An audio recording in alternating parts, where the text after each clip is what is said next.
Here at the Mass State Lottery, we're known for our monster wins. But there's no bigger win than the $1 billion we provide each year to support all 351 cities and towns in Massachusetts. In our game, we know that supporting local businesses and helping communities is how we all win. Because at the lottery, we're all playing for the home team. The Mass State Lottery. Welcome to the state of winning.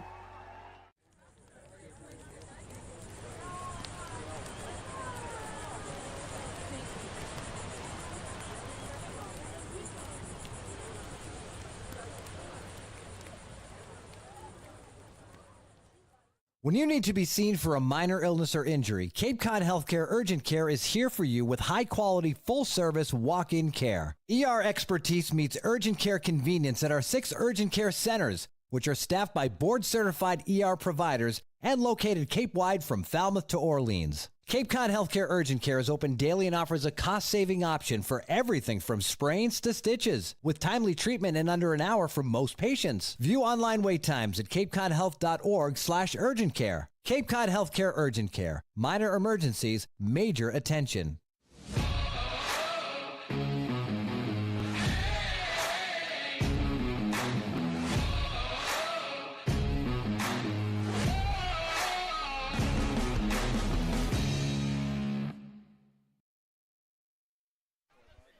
With overcast skies and fog starting to roll in, it's a fog special here in Chatham alongside Josh Schreiber, Nico Sharp. I'm Jacob Iron. So happy to bring you Hyannis Harbor Hawks baseball on the Hyannis Harbor Hawks Baseball Network as they take on the Chatham Anglers for Game 10 of the summer. And with that, I welcome you down on the concourse level here at Veterans Field. Guys, these two teams met in the first 3 games early in the year. It was Hyannis winning 11-0. What do they need to do here tonight as they're on a little bit of a lull, losing their past 2 to try and replicate that? You know, at the beginning of the season, we're clicking on all cylinders. It was the offense. It was the bats getting hot early, putting up runs, and staying consistent all game long. And the pitching, put up a bunch of zeros in behind it. We saw starting pitching go at least 3 innings, maybe 4. And then the bullpen did a great job to put zeros behind it. Complete game. So look for the Harbor Hawks to stay consistent. Not only at the beginning, we've seen the bats get hot early and kind of go quiet as the game went on. Look for them to stay hot all game long. Yeah, and they need the bats to get going a little bit. It's been they've been struggling a little bit. They've put together good at bats, just not able to get big hits in big moments. We know that this team currently constructed is not built to hit homers at an incredible pace. They are built to work walks. They are built for situational hitting. They've just got to get into those situations that they can drive runners in. They can hit sac flies to get guys in. They can force the issue on the base paths. And they haven't really been able to do that the past few games. But they did have an off day yesterday, a lot of them taking the time away from baseball and really focusing in on the beauty of the game of baseball, finding themselves at Fenway Park, some way that they would all like to be soon enough. It's going to be Griffin Herring and Luke Nichols getting the start for their respective teams here tonight at Veterans Field for the 7 o'clock first pitch. Earlier today, I was able to catch up with Mitch Carricker ahead of this matchup. Joined now by skipper Mitch Carricker. Skip, coming off the off day, how'd you spend it? I went golfing. Nice. Yeah, Coach Rich had a tournament going on. He said, hey, you want to come join me? So I was like, absolutely. So we went golfing, went to dinner with my mom and my grandmother, so it was a great off day. Nice. How'd we shoot? Could have been better. Could have been better, but any day on the golf course is a it's great better day. than anything. Absolutely. Nice. Coming into tonight, you're going to take on Chatham for the second time. It was an 11-0 routing you guys put up against them back at McKeon Park. What do you guys need to replicate here at Chatham? I think just playing clean baseball. I think on the mound we need to pitch a little bit better than we have been the last couple of games. They're throwing the ball really, really well, so it's going to be a good challenge for our offense. So we're going to try. We mixed it up a little bit. We did something different in BP today just to kind of see if we can change our vibes a little bit in the box. And so hopefully we can put some good at-bats together, play good defense behind our arms, and be all right. What'd you change for BP for your guys? Just gave them a little bit more intent, tried to have a plan each round they went in there. So we did some execution stuff and then kind of gave them the freedom to choose something, but instead of just getting in there taking swings, but doing it with a purpose. And then going up against Griffin Herring, a legit arm that will most likely find himself being called in the MLB draft. What is your message to your players on how you want to attack him? Yeah, I think just stay with who we are, understand what our strengths are, swinging good pitches, try not to chase. He's very effective if we do that. Even if we not do that, he's going to be effective. So we just need to do a good job of being tough outs and putting pressure on the defense and see where that goes. You go with Luke Nichols on the bump.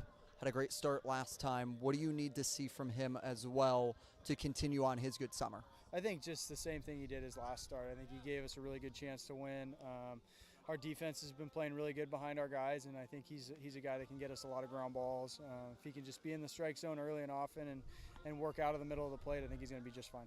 Thanks, Coach. Good luck tonight. Thank you. Sideline reporter Josie Broyles here with Kane Kepley to answer a couple of questions after a tough challenge versus the Bourne Braves last night. Kane, you had 2 hits last night that were really good and actually the most hits for the team. What was your strategy coming up to the plate last night? I mean, the same as it always has been. Just get the bat on the ball, find a way to get on base, and hopefully it works out. Yeah. Obviously, you've faced the Bourne Braves before. What was the most challenging part of their game that you noticed?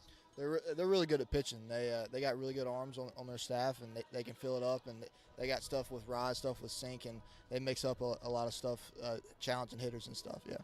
I know you're coming from a smaller school like Liberty. What was your biggest adjustment coming here to the Cape, playing so many different teams with so many different players from different schools?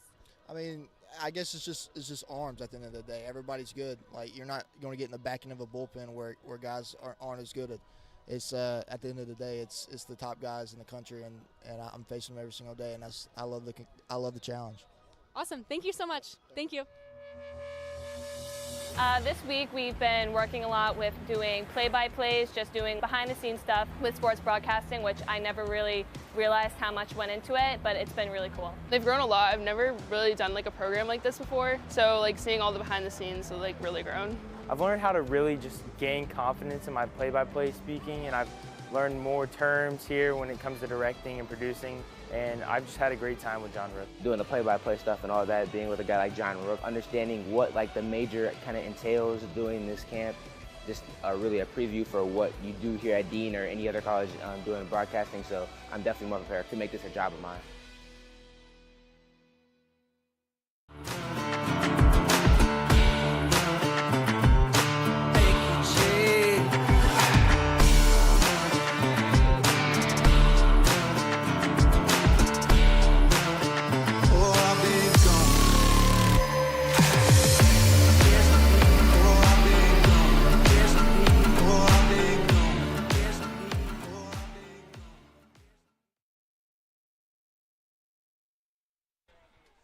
Welcome back here to Veterans Field for Game 10 of the summer for the Hyannis Harbor Hawks. As Griffin Herring, the Tiger from Louisiana State, a prospect that should hear his name called in the opening rounds of the MLB draft in July, Nico, that has a lot of stuff. Yeah, he's a junior from South Lake, Texas. Like you said, the LSU Tiger. Fastball slider guy, and the reason his name's going to be called is if you look at his stats, then the stats speak for itself. 50 1/3 innings pitched in the SEC this year, 1.79 ERA in 21 appearances. I mean, this is a guy who's going to get it done. He's a fastball slider guy, a 2-pitch mix guy, and look for his fastball to attack the zone all game long. And the slider, he'll throw just as much as his fastball. It's going to be very firm, late action, hard break slider. Look for that 2-pitch arsenal in this matchup. Scouts are in attendance tonight for him.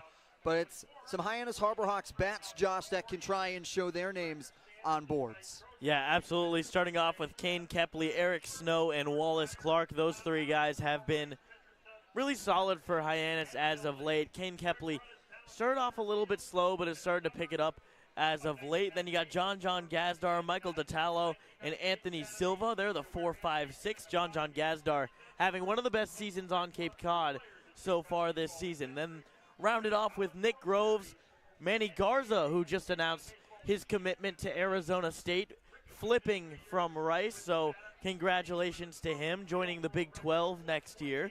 And then Casey Hintz is batting 9th, rounding out the order. And Hyannis Harbor Hawks will go with Luke Nichols, Louisiana Tech product. Anglers left to right defensively, Cruson Auvergne Larson in the outfield. It'll be Johnston Arquette, Davis Irish left to right on the infield. Smithwick will be the battery mate of Griffin Herring. Herring had one game under his belt. He was their second game starter, then went to the MLB Draft Combine. This is his first appearance since. And in the last game, he pitched for Chatham, went 3 2/3, didn't give up a hit, no runs, walked 2, struck out 3, had a 0.55 whip in that outing, Nico. He's a guy that impressed. Yeah, no doubt. And, you know, like we mentioned, he's going to go right after hitters. We saw that. No hits given up, 2 walks, got 3 strikeouts. Obviously no earned runs, great outing for him, and he continued that success from LSU season and early on from that first start. It looks like he's going to bring it here to the Cape Cod Baseball League. And Kane Kepley will lead things off for the Hyannis Harbor Hawks as Herring places the glove at his belt as the Chatham Anglers wear their home white pinstripes, and the pitch deals on the inner part of the plate for strike against the Liberty Flame and right fielder. Herring sets, shakes off first 2 pitches. Comes set, kicks, and fires home. It's a pitch away, 1-1. Yeah, something that's going to be important to note is the fog here. And we were told from last year that the base rule is that if you can see that right center field firehouse, once you lose vision of that, that's when the game has a good chance of being called off. 1-1, misses outside and away to lefty Kepley, 2-1. And fog is rolling in droves right now as that firehouse view starts to become a little obstructed. The 2-1 up in the zone, now 3-1 to Kane Kepley. Yeah, Kane Kepley's a guy you're not going to want to give up a free pass to. It's going to be a threat on the base pass, having 3 stolen bags so far in the year already. 3-1 delivery with the kick is scrapes the top of the zone to load it full as Kepley takes it. Herring sets for the payoff pitch. The lefty kicks and fires, and Kepley gets his hands out in front of it and fouls it high and away over the press box and by the rec center here in Chatham, Massachusetts. Kepley fighting in this at bat like he's done all season long. Has not really had the results yet other than some timely hits, but working his zone. The 3-2 is skipped in front of Smithwick in the dirt. He'll go jogging over to first and takes the turn and will retreat back, and it's an opening walk to lead things off for the Harbor Hawks. That's a great take right there. Herring tries to break off that slider, try to get him to chase, just missed outside the zone, spiked it a little bit. And that's a great AB from your leadoff. That's what you want. 3-2 count, worked a long count, fouled off a tough pitch, ended up working a walk, gets the leadoff man on. Now the Auburn Tiger and right-handed hitter Eric Snow takes on Herring. He looks at a strike on the outer part of the plate. A little bit of a lineup change late into the game after Zach York gets scratched today. Eric Snow comes in his replacement and finds himself in the 2-hole and as the designated hitter for the Harbor Hawks this evening. The 0-1 delivery to Snow is upstairs and inside, 1-1. Eric Snow hits the ball about as hard as anyone else in batting practice. We were down there on the field today, and he was smoking the ball all over, spraying it. 1-1 delivery. Herring catches Snow swinging and swinging through. 1-2. Snow coming in to today, the 4th best batting average on Cape at .391. He's had a hot start over the last 2 games, and really his bat has come alive with the 1-2 delivery to come from Herring as he kicks and fires, and will check back Kepley, who goes in sliding. He's in safely.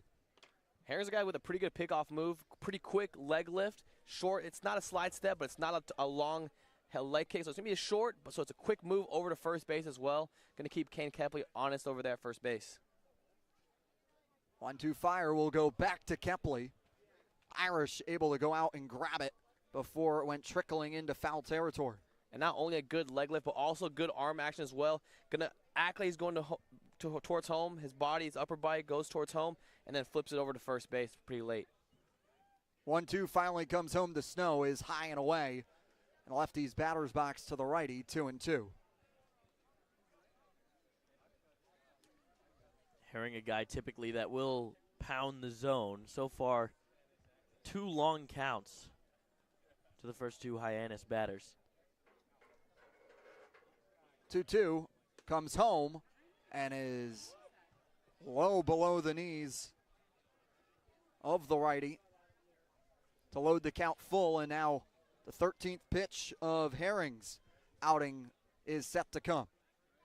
It's a great pitch there by Herring. A changeup just misses low in the zone. Pulled the string on it for the first time today.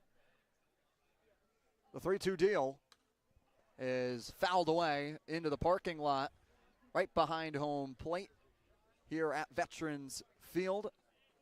Just steps away from downtown Chatham on a classic summer night on the Cape. Herring threw just 11 changeups in his collegiate season, maybe trying to show scouts he's got that third pitch.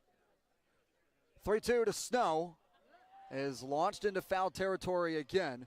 Smithwick out of the crouch looks up at it and will let it land by the bathrooms. Back-to-back 3-2 counts, back-to-back tough ABs. This is what I want to see out of the Harbor Hawks lineup. This will be his 15th pitch of this early game, and so far still in the middle of the second AB. And now the 7th pitch of this at-bat to Eric Snow, the returner for the Harbor Hawks. Working Herring here on the 3-2. Payoff pitch is high, gets away from Smithwick, will trickle back to the bricks. Doesn't matter, though, on ball 4 as Kepley moves himself over to second base, and the first 2 batters are aboard for the Harbor Hawks. 2 gritty at-bats right there. Working at 3-2 count is one thing, but then to foul off tough pitchers' pitches to extend the count, keep working. We've seen a couple of tough foul balls, and right there working 2 tough walks. That's what you want to see. 15 pitches in just the first 2 ABs, and really forcing Herring to throw all his whole arsenal. Chatham still looking for the first out here in this top of the first. Scoreless, bunt shown by Clark on a fouled pitch. Smithwick throws down, trying to cut back Kepley, and it trickles in to left center field. Arquette is quickly there, but allows Kepley and Snow to advance 90 feet. Now 2 in scoring position. Kepley got caught up a little bit, trying to be a bit too aggressive on the Wallace-Clark bunt attempt. Smithwick just not decisive enough. Hesitated, decided to throw to second. The throw got away. And 2 free bases for the Harbor Hawks. Lefty Herring comes to the switch hitting Wallace Clark, who's designated righty here in his first plate appearance. A 1 kick is low and clips Wallace Clark, and now bases loaded for the Hyannis Harbor Hawks. And Chatham lucky that did clip Wallace Clark, because if not, it would have likely been a run. That was going towards the backstop. So instead, it'll just be bases loaded for the man from Austin P, John Gazdar, and that will lead to a visit to the mound. Former manager of the Hyannis Harbor Hawks and Eric Beatty, the now pitching coach for the Chatham Anglers, steps out onto the rubber to talk to the LSU Tiger, who has some traffic behind him and is still looking for an out. No action in the bullpen for the Anglers here early in the top of the first. And a meeting broken up by Rick Forrest, the home plate umpire, Matthew Newman at first base, Donnie Smith at third base, rounding out today's United umpiring crew.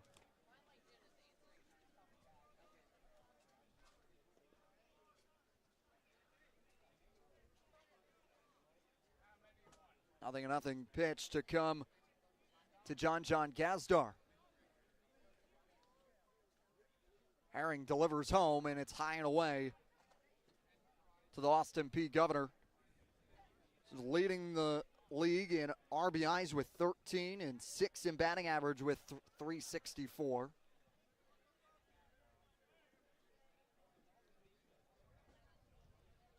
A 1-0 from Herring. Gazdar fouls away. by the playscape and softball field.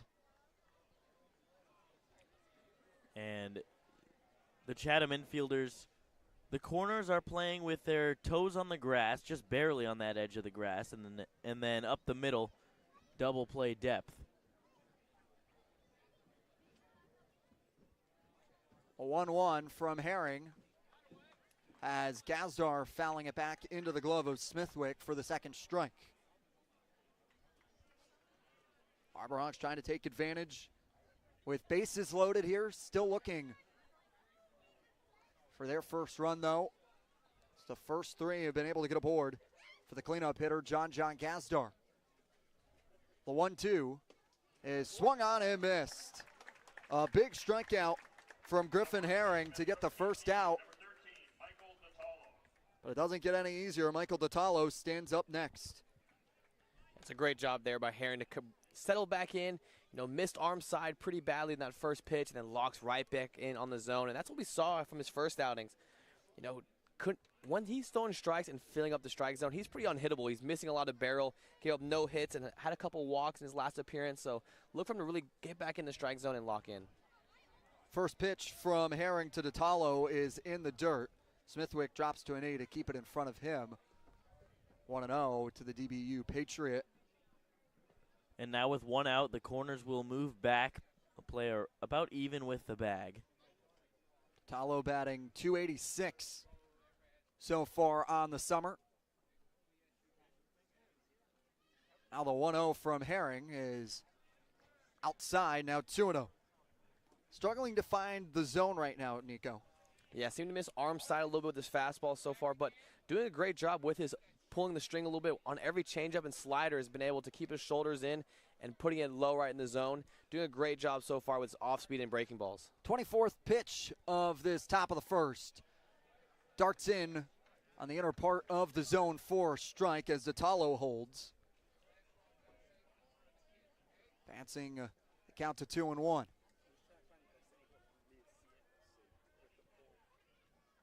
Bases loaded here on the top of the first, still scoreless between Chatham and Hyannis. Detallo sends one into left center field and will drop in front of over, and he couldn't see it. Coming in running is Kepley as Hyannis gets their first run on a single that drops in from Michael Detallo. A beautiful job by Detallo to just find the barrel on that one. Didn't hit it all that hard, but knew he just had to put it in play, put up a productive AB, and because of that at bat, Hyannis is on the board first. And something to note right there, even though you can still see the brick house over there in right center field, that fly ball kind of got lost up there in the outfield, so look for a pop fly and see how these outfielders are able to read and make a good jump on these fly balls. Anthony Silva looks at his first pitch from Herring, which is away on the righty. 1-0, and for Silva, finds himself today at shortstop, looking to try and get a huge situational hit for the Harbor Hawks to tack on early. The 1-0 to the Horned Frog is in for a strike on the outer part of the plate.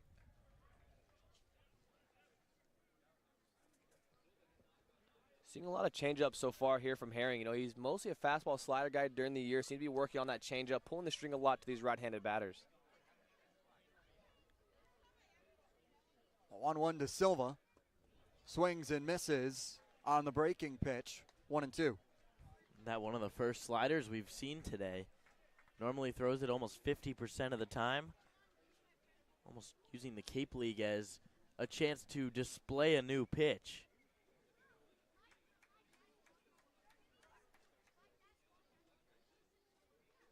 The 1-2 as Silva swings around on it.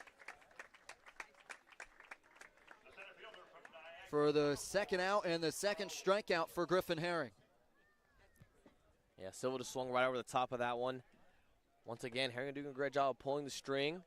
And if he can get his fastball in the zone, which he sees getting it back in these past few ABs, and once he's able to establish that low fastball and then have that changeup and slider behind it, it's going to be a tough time for the Harbor Hawks.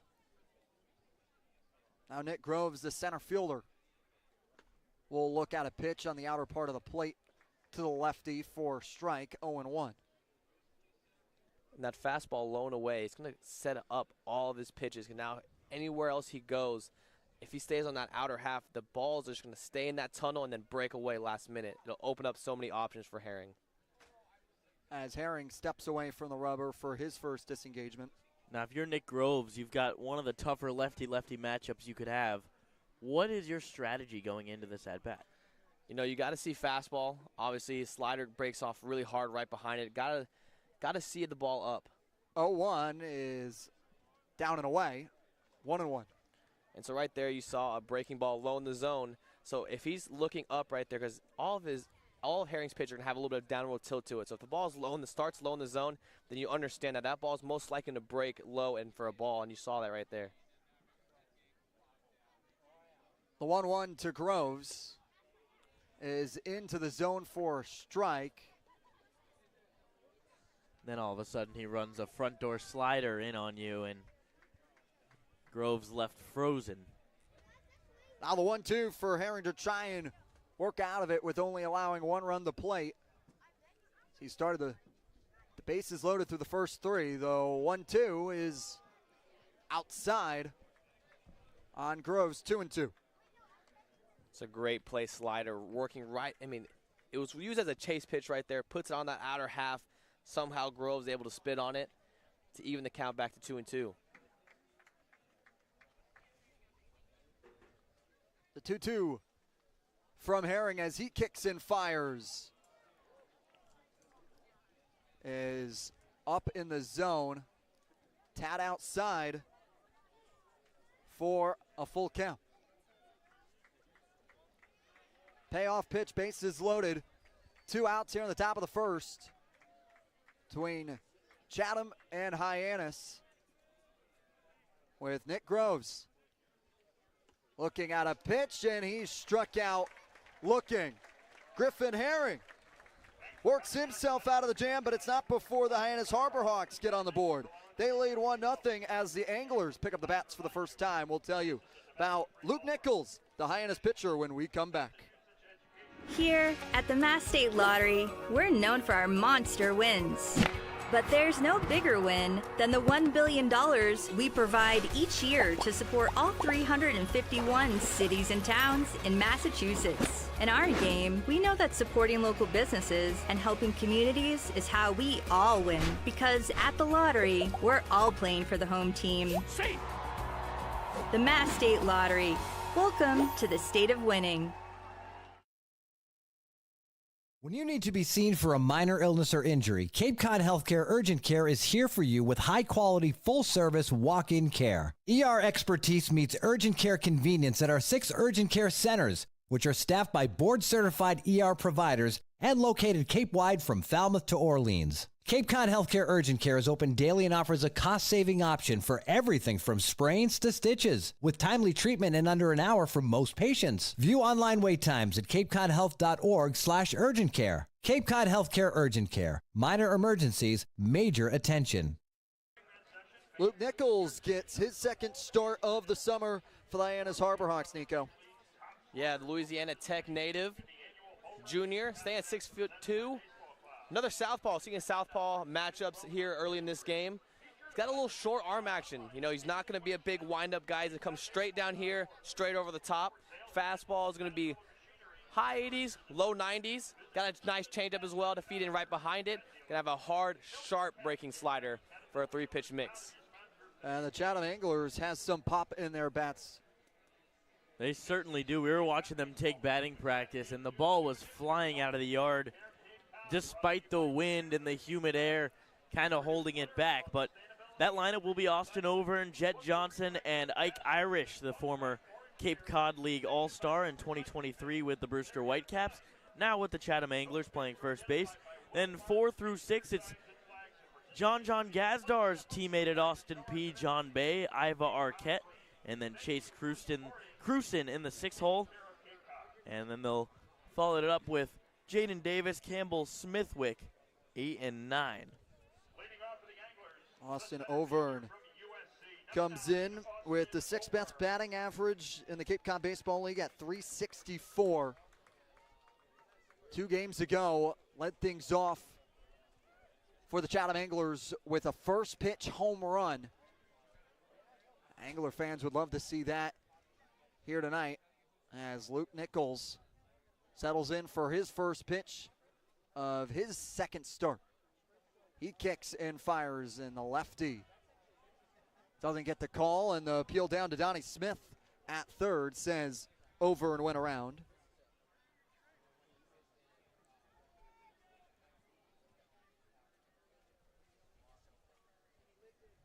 As Nichols comes set and fires, and it's a number that goes into foul territory, 0-2. And today's game's going to feature 2 of the best pitching staffs on the Cape right now. Hyannis with a .321 team ERA, while the Chatham Anglers sport the best team ERA at .268. As the 0-2 delivery is swung on and missed for Nichols to get his first out and first strikeout of his start. Yeah, it goes right after Auvergne there, attacks him with a couple of fastballs, and then when he gets ahead in the count, he's going to use those fastballs and then break that slider right behind it. Another guy who's got that hard breaking slide. It's not going to have a bunch of loop to it. It's going to be right in behind the fastball and dive late. Now that brings up Jet Johnson, third baseman.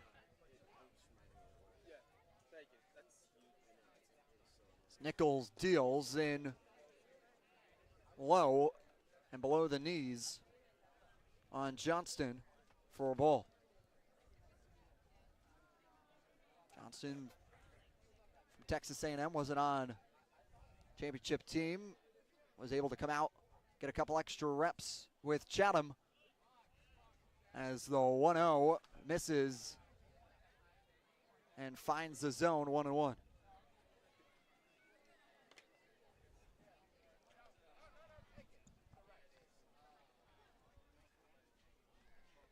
One is low in the dirt. 2-1. Yeah, Nichols does such a great job hiding the ball. When you have a short arm action, it's so much easier because you just come short here, and then all of a sudden it's on you. So it's not going to be a long, big winded, so he's not going to show the ball very often.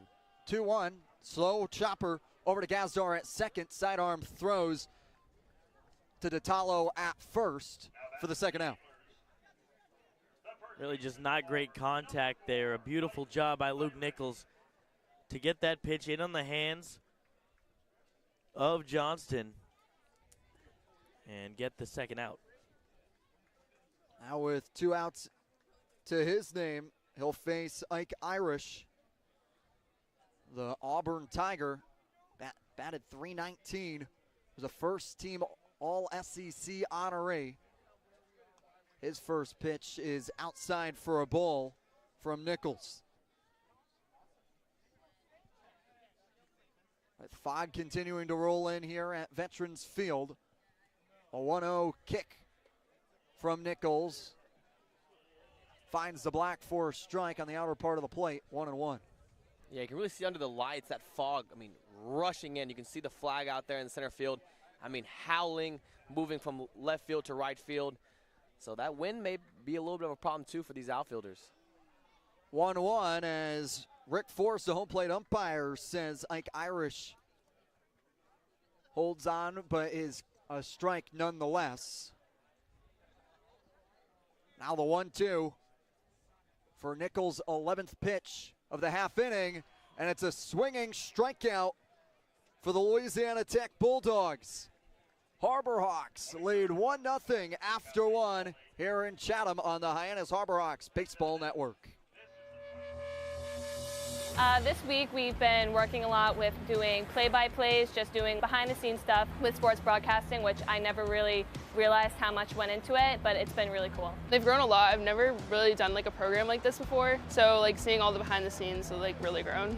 I've learned how to really just gain confidence in my play-by-play speaking, and I've learned more terms here when it comes to directing and producing, and I've just had a great time with John Rook. Doing the play-by-play stuff and all that, being with a guy like John Rook, understanding what the major kind of entails of doing this camp, just really a preview for what you do here at Dean or any other college doing broadcasting. So I'm definitely more prepared to make this a job of mine.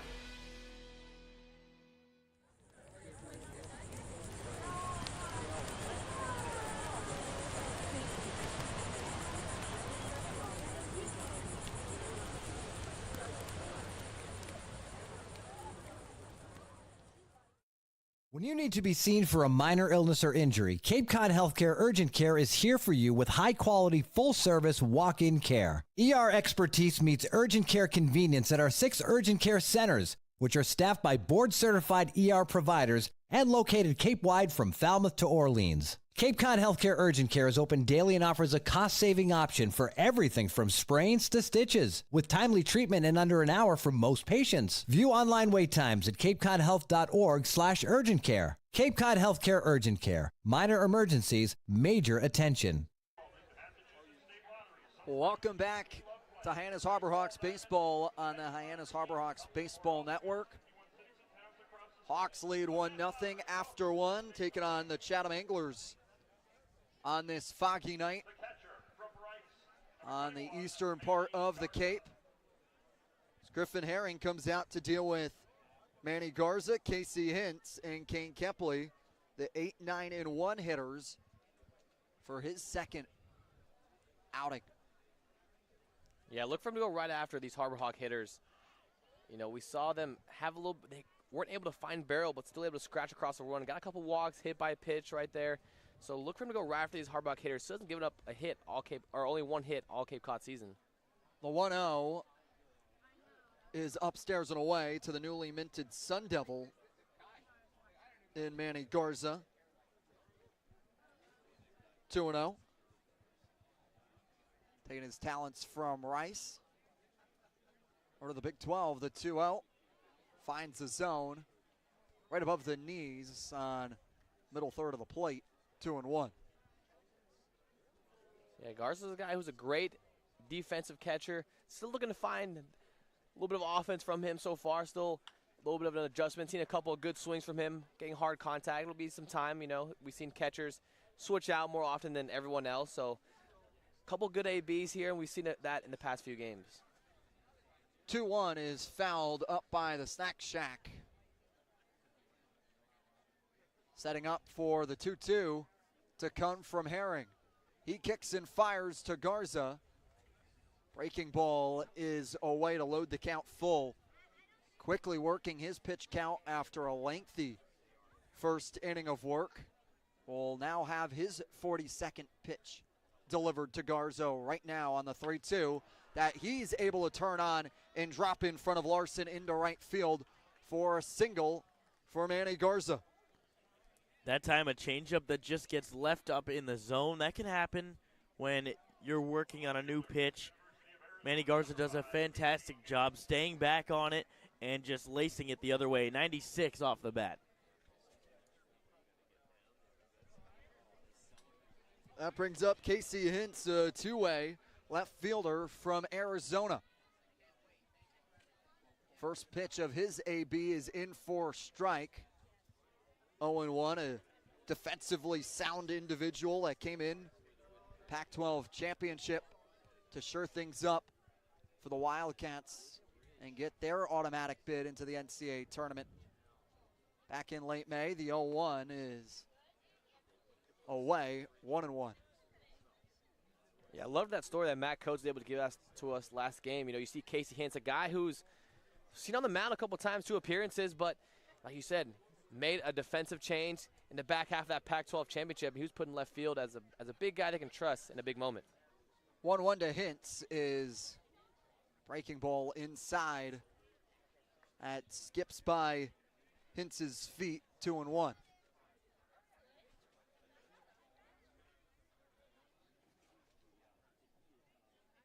As Herring deals the pitch, and it's a pop-up bunt that'll drop down into fair territory.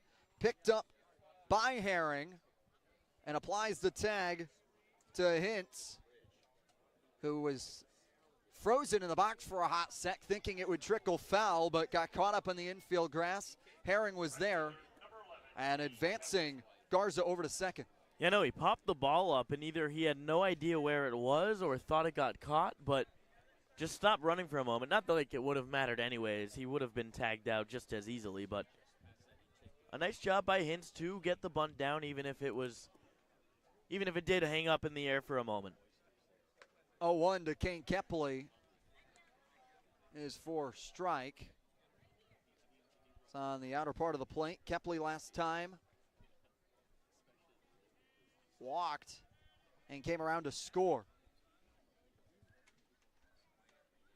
0-1 to the Liberty Flame is sent into the air in right center field. Larson is there, called off by Over in the center fielder to make the grab. Second out here in the top of the second. First high fly ball that we've seen a little bit, and Over and not seem to have any problems. Made his way over. Seemed to track it the whole way there. So far, it looks like the outfield having no problems here with this fog. And now, Eric Snow with a runner in scoring position. The Harbor Hawks trying to tack on to their 1-0 lead here on the top of the second. Herring trying to have a half inning of command as he deals a nasty pitch that gets Snow swinging and missing in the dirt. Yeah, after attacking most of these hitters' fastball first pitch, throws that back foot slider, and Snow obviously looking fastball right there, swings right over it. It's a great 0-0 first pitch slider from Herring. That's how to be successful at the next level as well. You go through the first part of the order. Sure, you give up a run, but you don't even show one of your best pitches in that slider. Now you're able to show it to them. 0-1, misses outside, 1-1. But now you're able to show it to them in the second time through, and it's like they almost haven't really seen your full repertoire. It's all about that pitch sequence that Nico tells all of you at home about so much. A 1-1 from Herring, kicks and fires. Snow holds on it. Wants that one back as it's a called strike on the outer part of the zone, 1-2. Yeah, Herring really seemed to be getting more comfortable in this game, working those fastballs in and out, seemed to place it wherever he wants. And once again, that's just going to open his changeup to a righty or break off that slider once again. The 1-2 has Snow grounding it over to Johnston, fielding it on the slow roller to the third baseman, to Irish at first for the third out. Through 1.5, it's Hyannis leading 1-0 in an East versus West division matchup, and the umpires are going to come together here in this half inning, and we'll tell you about it when we come back after the break. Hello there, Cape Cod. We're Bork Heating and Cooling. We've been around for 38 years and counting and have served over 5,300 customers. We specialize in the installation and service of your HVAC systems. Our favorite part of the job is making sure our customer is 100% satisfied. We've been using Bork Heating and Cooling for over 20 years now. They've installed our furnace, our central air conditioning, and our hot water heater. Their service department is great, and I'd highly recommend this company to anyone. We hope to hear from you. Give us a call anytime. Your future begins at Dean College. Make a difference. Leave your mark. Break the mold. Be a leader. Achieve unimagined heights. Believe in yourself. Make lifelong friends. This is your time. Your place. Your home. Your Dean. It all starts here at Dean College.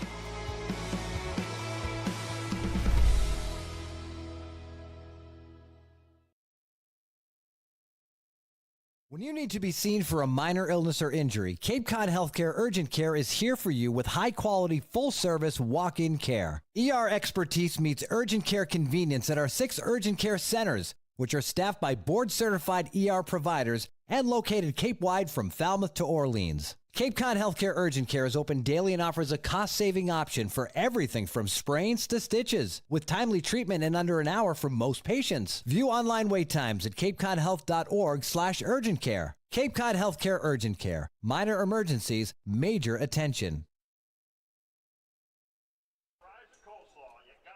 Welcome you back here on the Harbor Hawks Baseball Network alongside Josh Schreiber, Nico Sharp. I'm Jacob Irons. Matt Coates and Josie Broyles will join us throughout the broadcast as well on a foggy and overcast night in Chatham, Massachusetts, as the Anglers and Harbor Hawks do battle. It is the meat of the Anglers order due up here in Bay, Arquette and Larson, as Luke Nichols only has 11 pitches to his name through his first half inning of work. The 0-0 pitch to John Bay is delivered low and outside, 1-0. Yeah, he's thrown 12 pitches now, and with 2 strikeouts too. So that just shows how much he's attacking the hitters of the Anglers, and he's really doing a good job of getting strike one. Well, 1-0 is that strike one. Swinging through it is John Bay, the designated hitter from Austin McPhee. And talk about a guy that can hit the cover off the ball. The first Governor's hitter.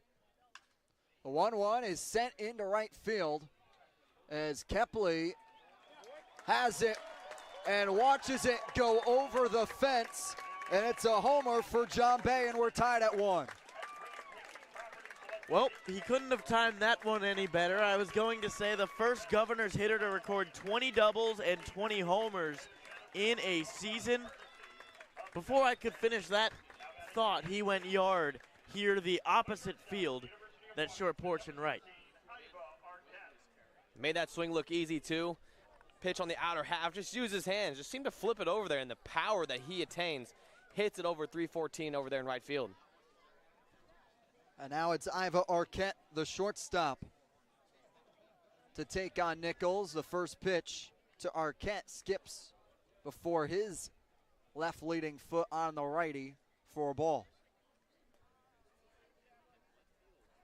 Lost it up into the fog for a quick sec, whether it was trailing foul or whether it was going to stay fair by the large yellow foul pole here at Veterans Field, but it's a homer nonetheless.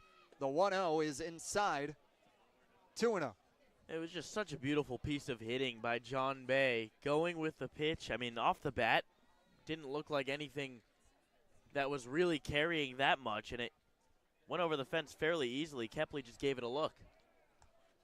2-0 runs inside on Arquette, 3-0.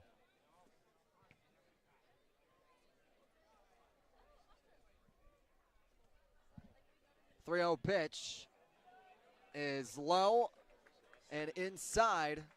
It's a 4-pitch walk for Iva Arquette, the shortstop for the Anglers, as he gets aboard. Yeah, Arquette's the guy from U of Washington, University of Washington, from Hawaii. Now that he's on base, 6 stolen bags for him this spring. So guy who's got a little bit of speed over there, tries a good timing, you know, watched a couple of his stolen bases this past year, and a guy who's really good at timing and getting the pitcher's rhythm and getting good jumps. Ashton Larson, the right fielder, and LSU Tiger takes a ball. Nichols here laboring after the home run and the 4-pitch walk. He's trying to find the first out here in the bottom of the second. It's a strike that snipes the outer corner of the strike zone, 1-1.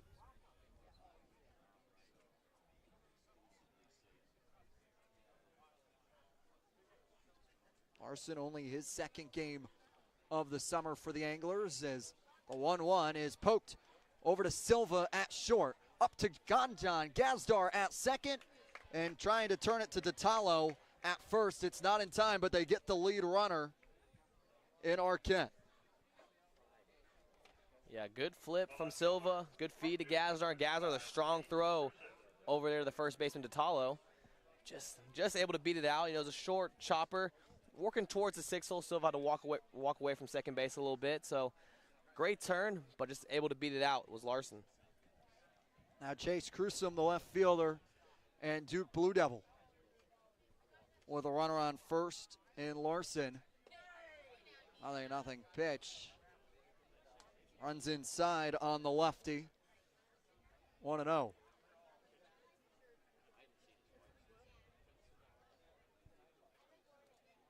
Nichols working with traffic here in his home half of the second. 1-0, Nichols checks back on Larson, who goes in standing safely. And Irons, we've talked a little bit about the fog. We talked about the umpires meeting. Nothing came up out of it, but the viewers may be wondering, what is the protocol for a fog delay, and what happens, and when is it a complete game, and what are the things of that stance? The 1-0 is onto the zone for strike, 1-1. Yeah, we unfortunately had a couple experiences with it last year in Hyannis. I believe that was all we had, maybe one. I think it was only one last year. Only in Hyannis. But the 1-1 is swung on and missed by Crusoe. You know, typically how they would do it is they'd give it about 30 minutes of everyone just kind of standing around, doing nothing, waiting for some magic to happen. That wouldn't happen, unfortunately. And they just call the game, so kind of similar to a rain delay. 1-2, runner goes. It's a strikeout at the plate, and it's a throw down that gets away from Silva. Groves is there backing it up. That holds Larson at second base, but it's 2 outs on the swinging strikeout to Chase Crusoe. And the ball got by Silva there, but Silva doing a great job. Got by his glove, still held the tag over there to Larson. So Larson had a second guess whether if Silva had the ball or not, because obviously if the ball gets right by Silva, Larson has a great chance to make his way to third. Silva dekes the tag. Larson stays put over there at second base. Hey, it's the fake it till you make it, Nico Sharp. However Fake it till you make it. Get it done. Get it done. High IQ play there from the Horned Frog. Jaden Davis, the second baseman, sees his first pitch, which is a strike down the heart of the plate from Luke Nichols. 0-1 as Nichols trying to work out with Larson in scoring position for the Anglers. 0-1 as Nichols gets the sign, brings the glove down to the belt, looks back, moves ahead forward, and deals a pitch that is low down by the feet of Davis.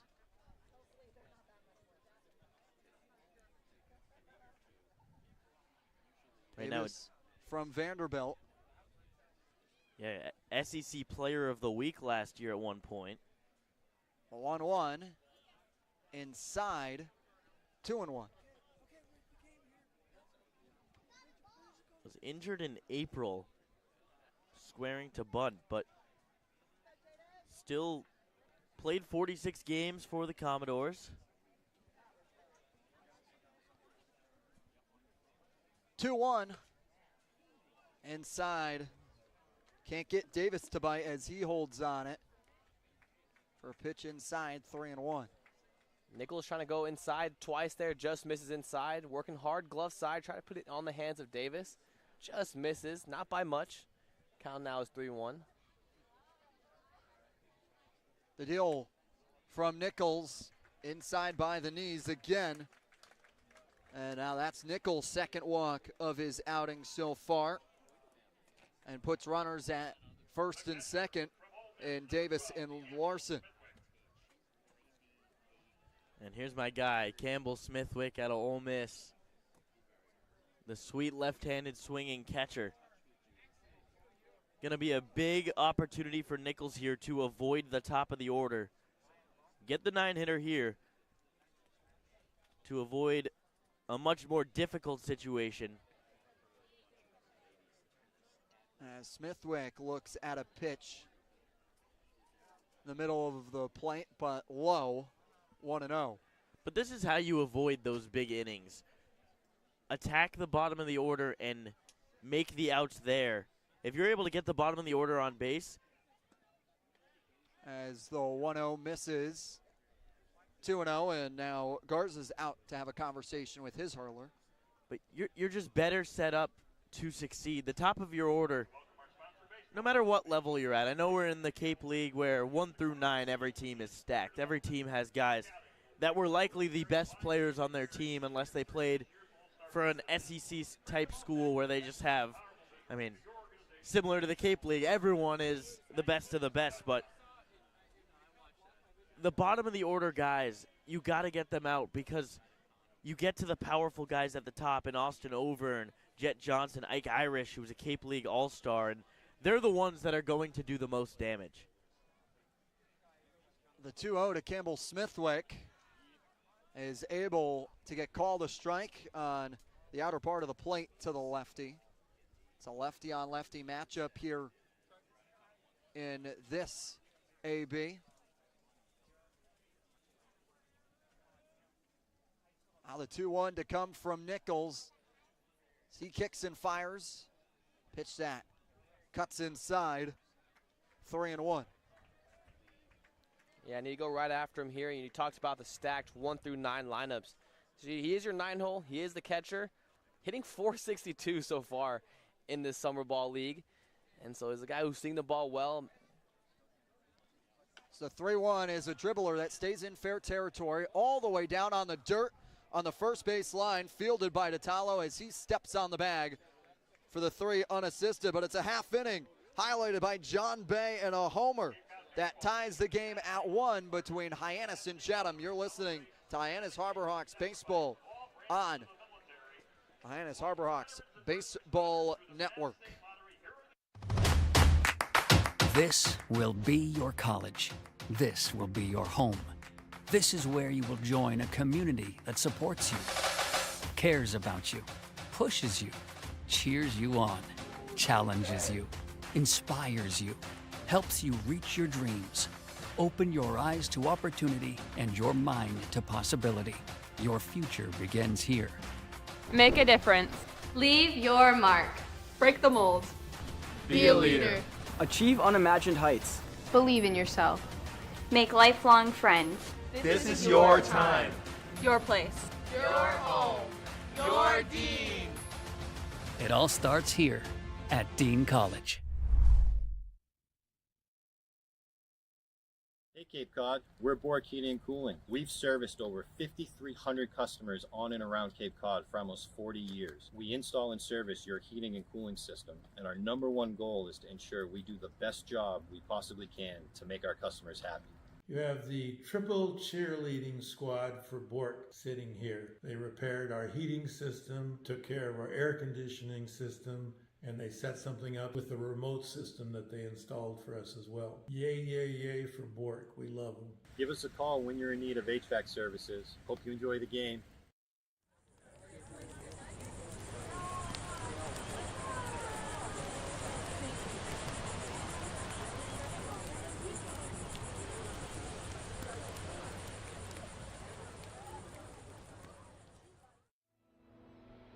Your future begins at Dean College. Make a difference. Leave your mark. Break the mold. Be a leader. Achieve unimagined heights. Believe in yourself. Make lifelong friends. This is your time. Your place. Your home. Your Dean. It all starts here at Dean College.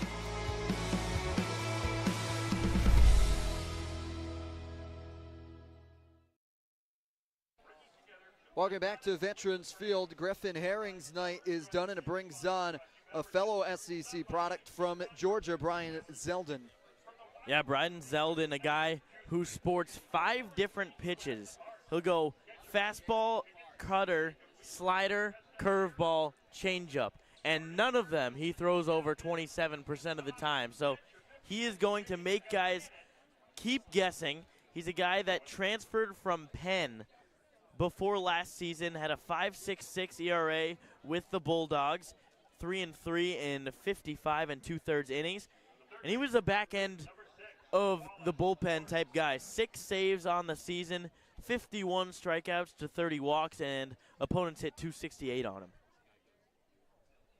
See what he can do here in his first appearance of the summer, just coming onto the Cape. And faces off against a strong Wallace Clark, who got hit by a pitch in his last plate appearance, the third baseman from Duke, who's made himself one of those top names on the Cape, and a name that is flirting with scouts. 0-0 pitch from Zeldin is away, 1-0.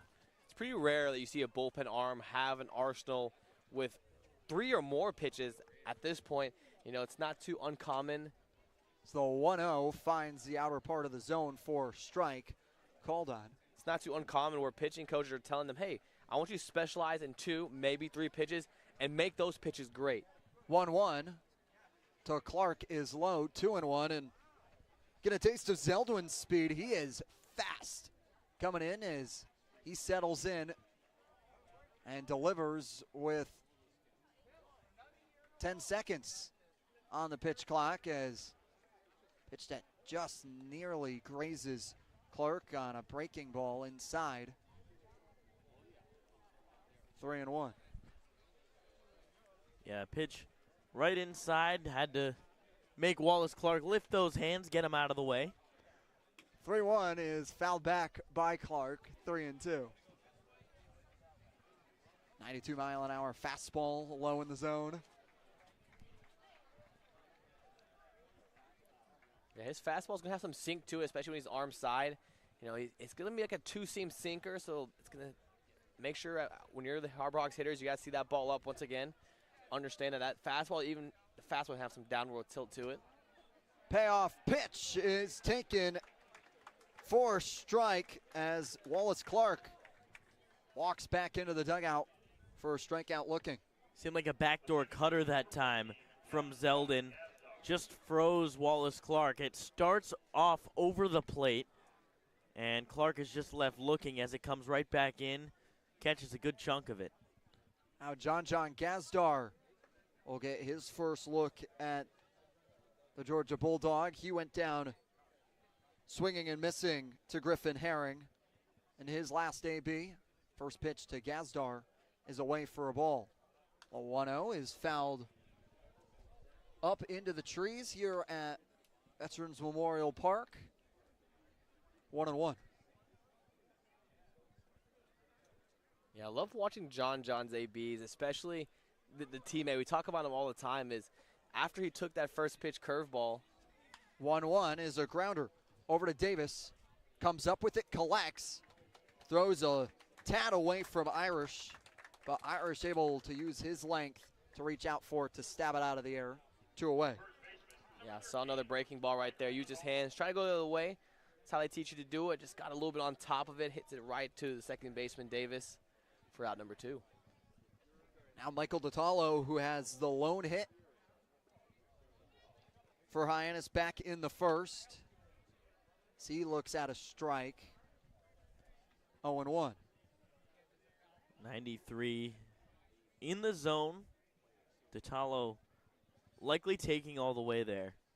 0-1, DiTallo sends it into right center field. No one is there. Laying out for is over and trying to make a grab. Larson is there for the backup, and the throw in from the right fielder is not in time as DiTallo goes in standing to second base for a double. Now, I don't think the fog had anything to do with that, as that was a very difficult play. But Overn trying to lay out to make a Sports Center top 10 type grab. DiTallo instead gets his second hit. It's a great swing by DiTallo, using his hands, working that right center gap. Overn covered so much ground right there. You can tell he tracked it really well, got a good jump, but I mean, that ball from a righty is going to be fading away from him. And him being a left-hander, having to reach and extend towards the right center gap, and just came up short. But he covered so much ground out there in Overn. DiTallo now has 2 hits to his name. And now that brings up Anthony Silva, TCU Horned Frog, who struck out swinging back in the first. 0-0 pitch. As the righty deals for strike. 0-1. Silva just hitting 130 on the season so far. 3 for 23. Just 1 RBI, so he has an opportunity here to pick up that second one.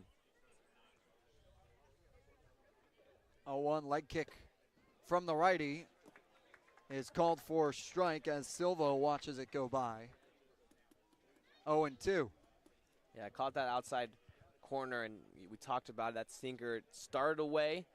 Probably started this far off the box and able to run in late. Catches Silva looking. 0-2 as Zeldin will turn back to second Tatalo goes in standing. It's a lighthearted throw, but makes an attempt nonetheless for the Rural.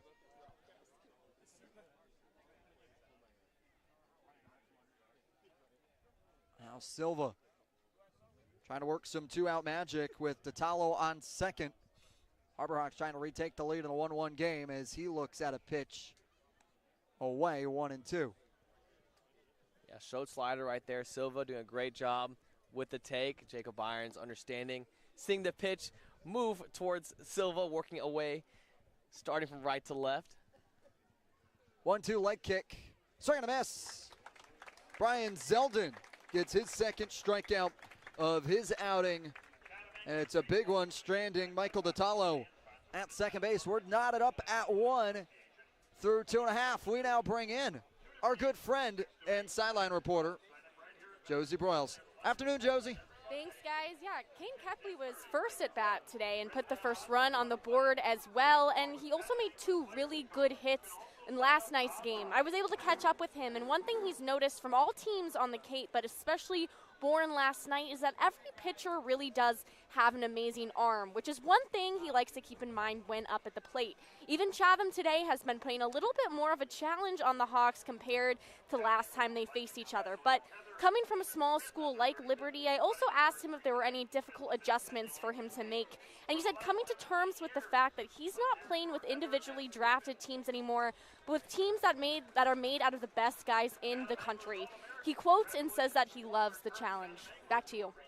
Thanks so much, Josie. It's the mantra of the Cape Cod Baseball League, but it's true, Nico. Where the stars of tomorrow shine tonight, you're going to see some of the best players. And it's now 1 in 3 MLB draft picks find themselves here on these fields over the summer.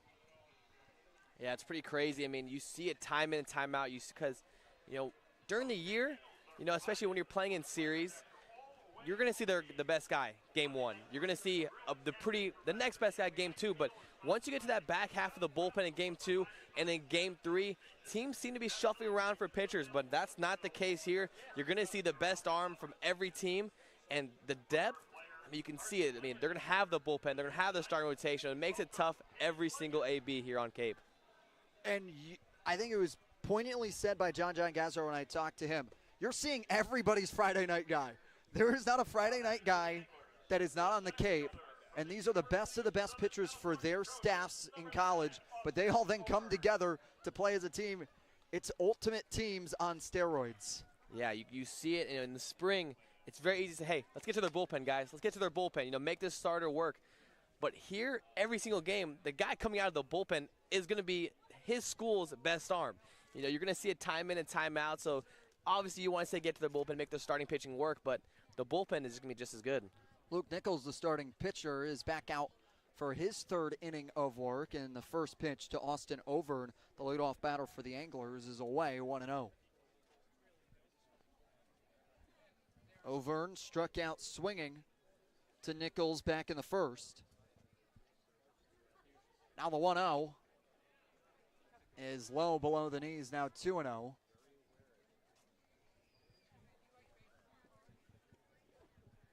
Fog still playing a factor here in Chatham. Game still rolls on here in the bottom of the 3rd. 2 teams tied at 1. The 2-0 is called for a strike on the outer part of the plate. It really has been an impressive pitching matchup so far. Obviously 2 runs total scored, but both were grinded out at bats that took place. John Bay just snuck a home run down the right field line. 2-1 is low on over and 3-1. But Nichols is really working the bottom of the zone right now. He'll throw, a sinker that just barely misses low, and then he'll back it up with a slider that cuts across the plate. 3-1, there it is, Josh. Now a full count.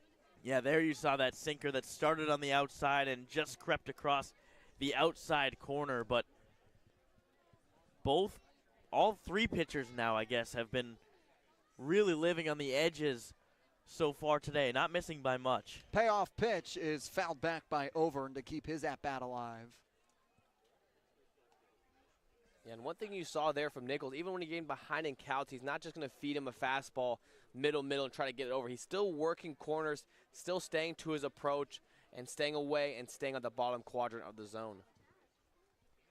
Payoff pitch again is fouled again. We'll do it again full. Overn doing a good job of working a lengthy at-bat. Now the 8th pitch of the at-bat to come after Rick Forrest went out to give the ball to Luke Nichols as Garza got clipped with the bat on the backswing a little bit. Now the payoff pitch from Nichols.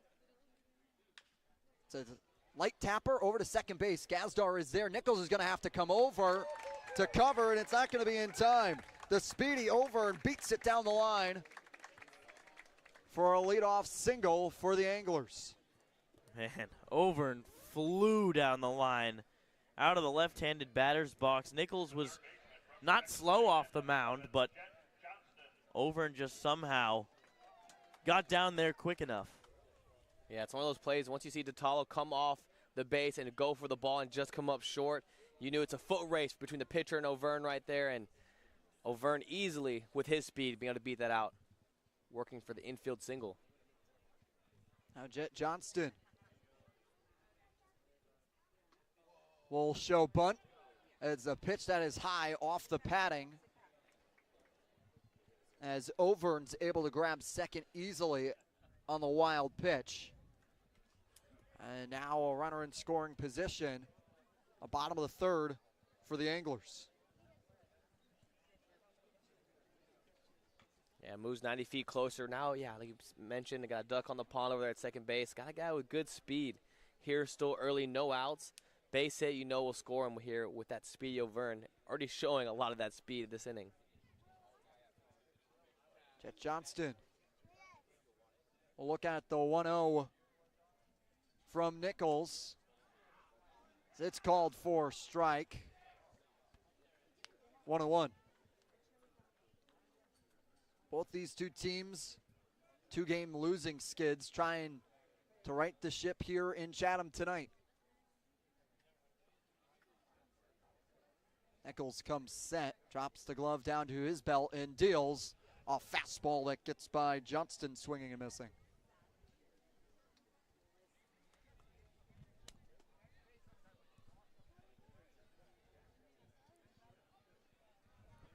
Now the 1-2. Nichols trying to get the first out here in the bottom of the third. The delivery is a breaking ball that's called for a strike. Johnston stands in the box and looks at it. That's just a great pitch right there after going to that sinker over and over and over again, working that inner half of the corner, just breaks that backdoor in slider, catches him freezing. That's a great pitch and a great sequence of pitching right there from both Garza behind the plate calling pitches to Luke Nichols. Now Ike Irish stands into the box as Nichols steals the first pitch of his second AB, which is called for a strike. He holds on. Irish struck out swinging to Nichols back in the first. Now the 0-1 is low in the dirt. 1-1.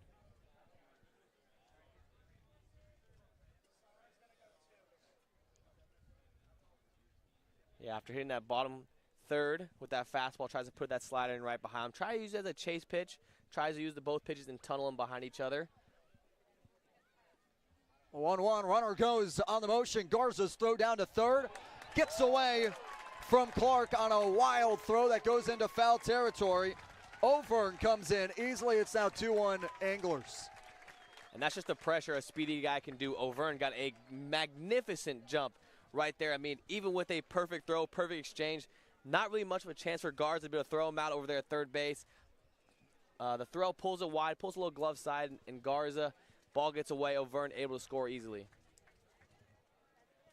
Now Ike Irish will look at a 2-1 count with the bases clear. He looks at a called strike from Rick Force, the home plate umpire.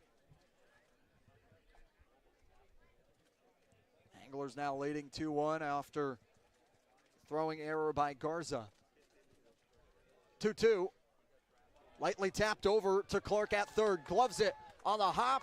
It's not going to be in time. DeTalo comes out to reach for it, but it's not in time as Irish beats it down the line for another single in the infield. Yeah, just a shift beater. Wallace Clark playing back and a little bit towards the 6 hole. Has to run a long way before he can field it and throw to first. Ike Irish just able to beat it out. And now John Bay, who took Nichols for a homer, and his last AB stands on with Irish aboard as Nichols checks back Irish, who goes in standing to first.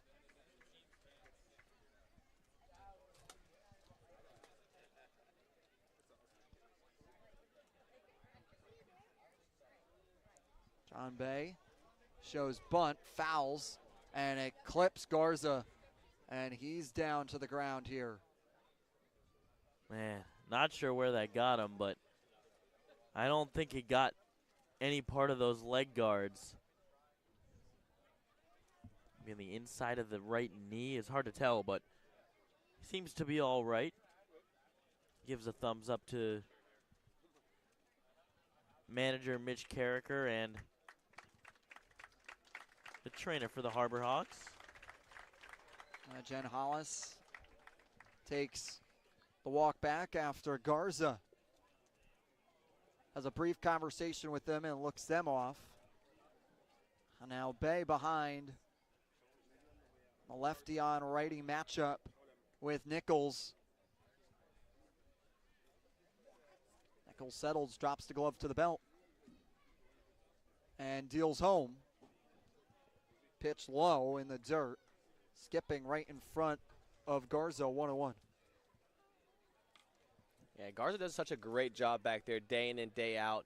You know, he receives the ball so well, steals a lot of strikes for his pitchers, and blocks really well, always keeping the ball right in front of him. Nichols checks back Irish, who goes in standing. And especially here at Veterans Memorial, there's a little bit of a deep backstop here in Chatham that you want to have a strong defensive catcher to try and keep it in front of him to not allow the free passes to stack up. The 1-1 runner goes. Throw down from Garza is not going to be in time as Irish is able to swipe a bag. Slid over the bag, but had his gluteus maximus still on it.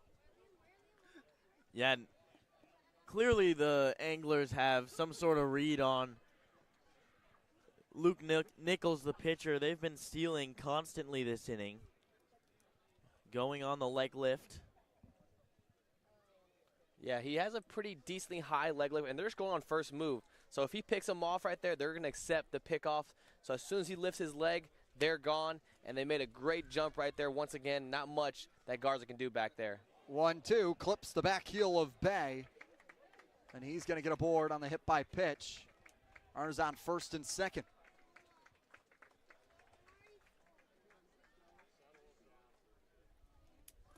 Yeah, forcing Nichols to throw a lot of pitches here.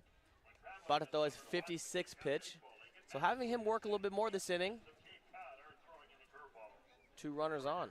Tanner Cunha, the assistant pitching coach, out to have a conversation with the Bulldog on the bump. A little bit of activity starting to work in the Hyannis bullpen down the right field line.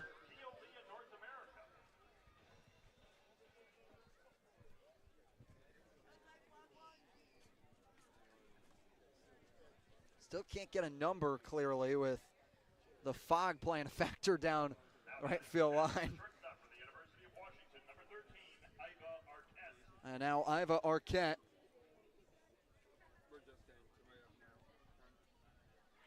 stands in with the runners on first and second. 0-0 pitch is tattooed into center field. Back to the track is Groves, and it will fall by the flagpole. A 3-run shot from Iva Arquette opens the game wide open for the Anglers. That ball was smoked. Off the bat, dead center. Arquette did not miss whatsoever. You could kind of tell right away that it was gone, and Nick Groves just watched it fly. Yeah, you heard off contact. You know he got barreled, but was it just going to be enough? Wind moving from left field to right field, a little bit of crosswind. Still able to put dead center. Shows off the power working middle. And now 5-1. Chatham leads here in the bottom of the third, and want to be in the lead early here at Veterans Field, especially with the fog. 0-0. Pitch is fisted down into shallow left field.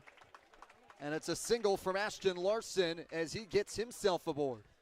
And that's just how you know that the Anglers got the momentum going for them right now. Clark playing toes on the grass, playing in, maybe working for a bunt right there, and then just a ball riding off the hands, bloops right in over his head. Clark try to leap and extend and try to get a glove on it, not able to do so. That is a base hit for the Anglers. Now Chase Cruson, the left fielder, looks at a pitch for strike, 0-1. It's now 4 runs here in the bottom of the third for the Anglers. After the Harbor Hawks struck in the first inning, they led 1-0, but since then it's been the Anglers in control. The 0-1 deal from Nichols is sent into foul territory down by the Anglers bullpen and foul. 0-2. Yeah, Nichols not making too many big mistakes. Couple base hits. I mean, a hit by pitch there, but I mean, it's just been 2 long balls. That's been the story for the Anglers so far. The 0-2 runner goes. Garza out of his squat, but Cruson fouling it off to keep his at-bat alive. It's been the Anglers putting pressure on. They get it, work a base hit, then they'll steal second, and then a base hit will either bring them to third or score them. So they're getting a lot of small ball done right too, but again, the story for their offense so far has been that 3-run home run and then the solo shot. The 0-2 pitch is in the dirt. The righty's batter's box. Garza is able to keep it in front of him. 1-2. And the tough thing for Nichols is he does have a high leg kick, but the problem is he comes straight back with the leg kick, so he can't lift that leg and go to first base. And if he does, it's very telling. Lifts the leg and goes over to first that time. Larson goes in standing.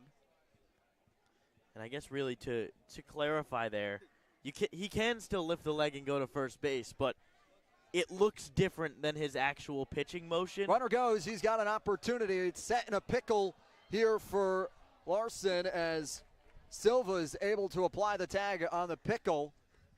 A double pick back had Nichols checking over again, and on that leg kick, Larson was in motion. Well, clearly Larson wasn't really, he was going off the movement of the foot. He didn't even wait to see where the leg would go. Just got a little bit greedy. Second out here in the bottom of the third. That's a strikeout swinging for Chase Cruson. And it's the Anglers responding for 4 runs in the bottom of the third. They lead 5-1 through the first third of the game. This week we've been working a lot with doing play-by-plays, just doing behind-the-scenes stuff with sports broadcasting, which I never really realized how much went into it, but it's been really cool. They've grown a lot. I've never really done like a program like this before, so like seeing all the behind-the-scenes has like really grown. I've learned how to really just gain confidence in my play-by-play speaking, and I've learned more terms here when it comes to directing and producing, and I've just had a great time with John Rook. Doing the play-by-play stuff and all that, being with a guy like John Rook, understanding what like the major kind of entails of doing this camp, just really a preview for what you do here at Dean or any other college doing broadcasting, so I'm definitely more prepared to make this a job of mine. Here at the Mass State Lottery, we're known for our monster wins. But there's no bigger win than the $1 billion we provide each year to support all 351 cities and towns in Massachusetts. In our game, we know that supporting local businesses and helping communities is how we all win. Because at the lottery, we're all playing for the home team. The Mass State Lottery. Welcome to the state of winning.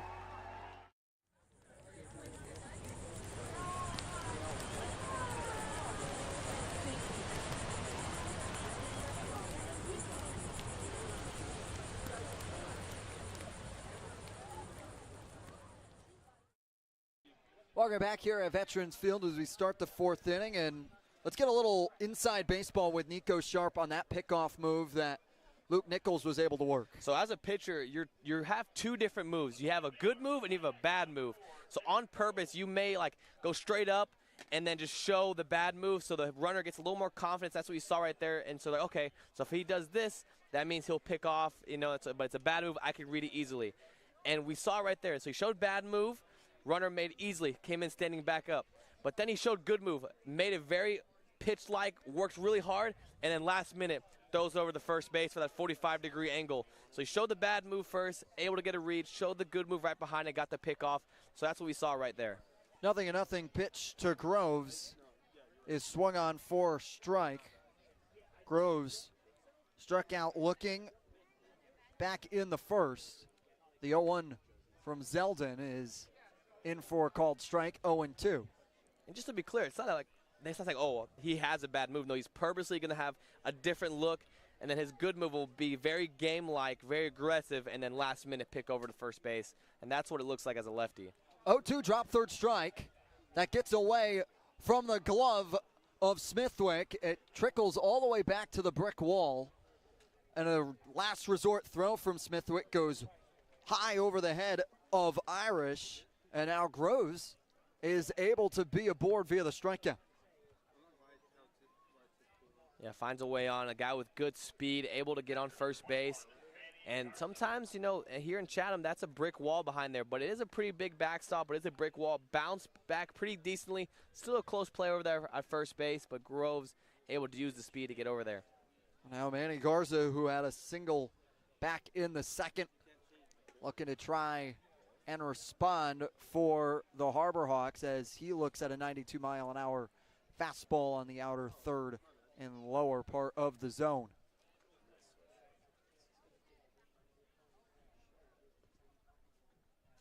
The 0-1 is a broken bat. Fister out into right field. Crashing in on it is Larson, who's trying to double up Groves, who comes in sliding face first and is back safely off the flyout. And off the bat, that looked like it might get down, but despite breaking the lumber, just somehow managed to carry a little bit further into right center field, was caught, and Nick Groves doing a nice job to get back. Like we talk about, it's important here between these two teams to try and get to 5 innings. So this is a complete game, especially with the fog playing a factor. As the pitch is called for strike on Hintz. Casey Hintz, the two-way player out of Arizona and in left field today. 0-1, runner goes. Fouled off by Hintz. Crows will go back over to first. And Hyannis and Chatham have two similar playing styles. A lot of small ball. They will bunt the ball. A lot of stolen base attempts. So look for the Harbor Hawks to try to do that here and put some pressure on the defense of the Anglers.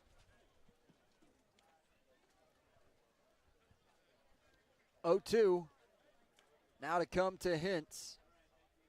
Zeldin shakes off a couple pitches as the righty will now pick back. Groves comes in sliding safely over to first.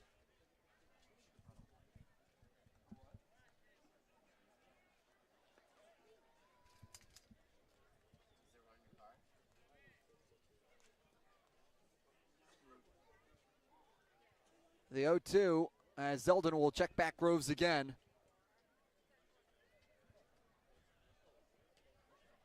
Yeah, and for righty, we talked about pickoffs there a little bit, so I'll talk a little bit more about it here. And so that was a quick feet, slow hands right there. So showed quick feet, made Groves go back hard. 0-2 is called for strike as Hinks goes down looking. Now after allowing Groves to get aboard via the drop third strike, it's back-to-back outs for Zeldin. But it brings up the top of the order for the Harbor Hawks in Kane Kepley.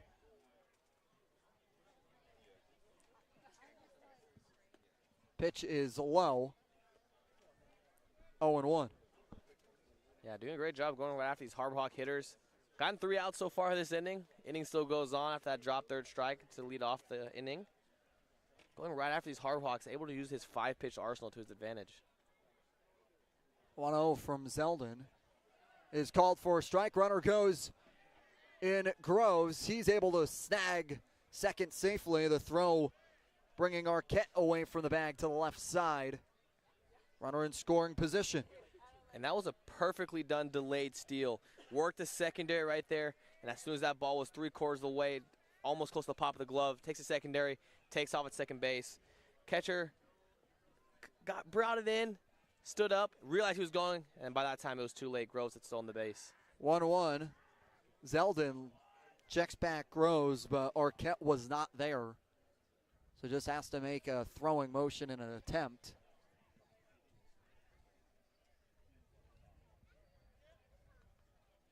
Now the 1-1 with 2 away here on the top of the fourth. Pitch is called for a strike on the upper outside part of the zone. Kepley had a walk, came around to score in the first. That's the Harbor Hawks' lone run of this one so far. The 1-2 comes plateward. It's outside, 2-2. It's a good pitch that just missed on the outer half. Try to put that two-seam sinker action right on the outside. I mean, it must have just missed. Kane Kepley able to have good pitch recognition, seeing that ball in the outer half, and it's a great take. Now you wonder if he comes back with something that starts outside and comes back over the plate. He checks back, though, to Arquette with a lazy throw to bring Groves into second base. Now the 2-2 from Zeldin. With the kick, fisted into the netting and foul right behind home plate. There it was, the backdoor slider. Started on the outside part of the plate, right where that sinker ended up. Came back over. Kane Kepley, another really nice job to recognize that pitch and foul it off.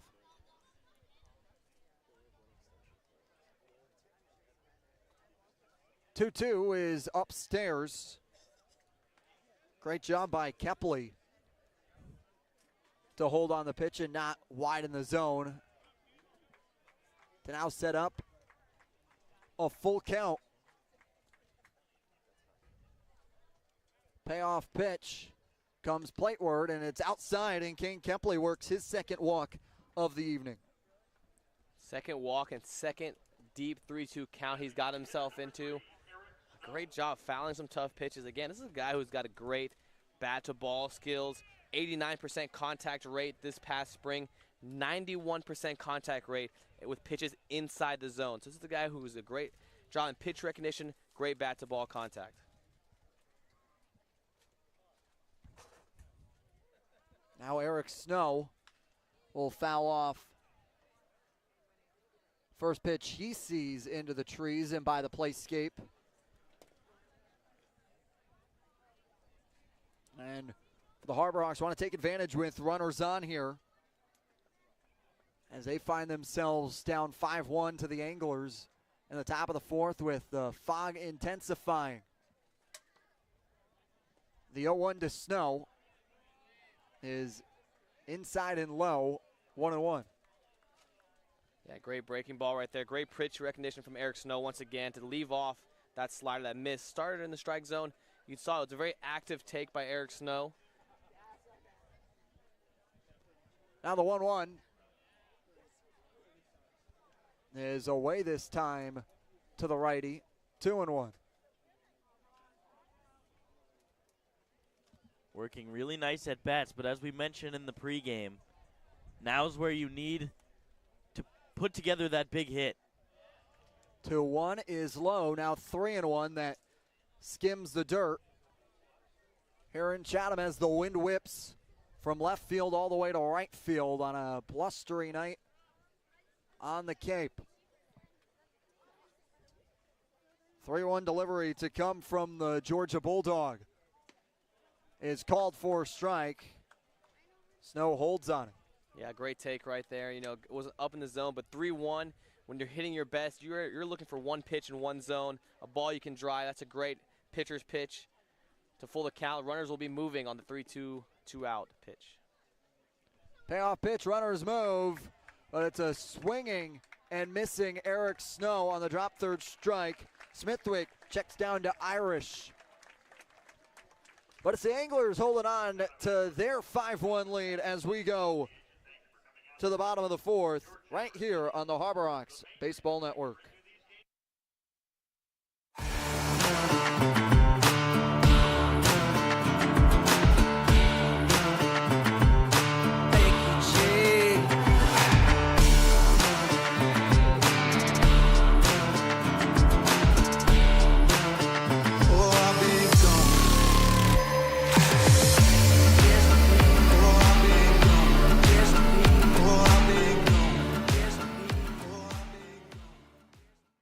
Here at the Mass State Lottery, we're known for our monster wins. But there's no bigger win than the $1 billion we provide each year to support all 351 cities and towns in Massachusetts. In our game, we know that supporting local businesses and helping communities is how we all win. Because at the lottery, we're all playing for the home team. The Mass State Lottery.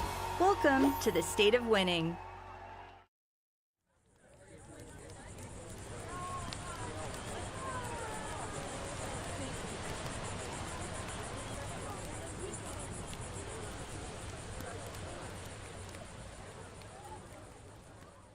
Harbor Hawks.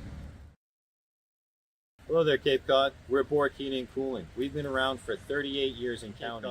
We're Bork Heating and Cooling. We've serviced over 5,300 customers on and around Cape Cod for almost 40 years. We install and service your heating and cooling system, and our #1 goal is to ensure we do the best job we possibly can to make our customers happy.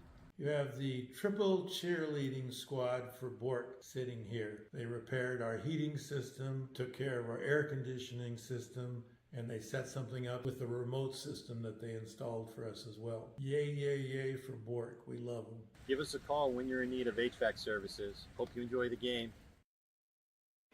Jacob Moore out to the bump for the Harbor Hawks, the product out of Tulane, looking to try and get his fellow teammates into the dugout to try and get into this lead that Chatham has as they lead by 4, Nico.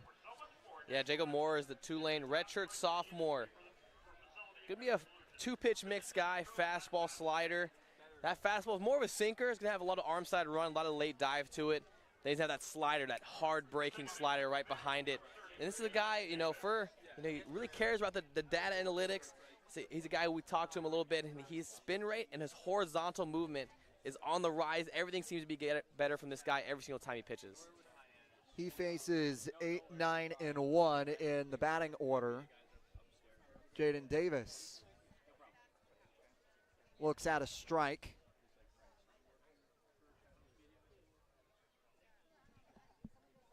Oh, 1 is inside, 1-1 on the second baseman who worked a walk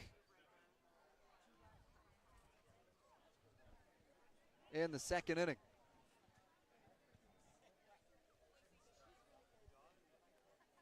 The 1-1 is a hard grounder that chops on the infield grass. Gazdar field sidearm throws over to Natalo for the first down. Yeah, that's a great pitch right there. Working sinker to that arm side. And this is a guy who's got a big frame, about 6'4", 225. So when he has that tall, and another guy with a short arm motion, works really tall. So that pitch has a lot of downward tilt coming from his height and continues to go down hard on that sinker. Now Campbell Smithwick, the catcher and 9-hole batter, takes on Jacob Moore for the first time. Pitch runs inside on Smithwick as he holds on it. 1-0. Smithwick coming in from Ole Miss, batted .462 so far on the summer and his brief outings. Second pitch is high and away for a ball, 2-0.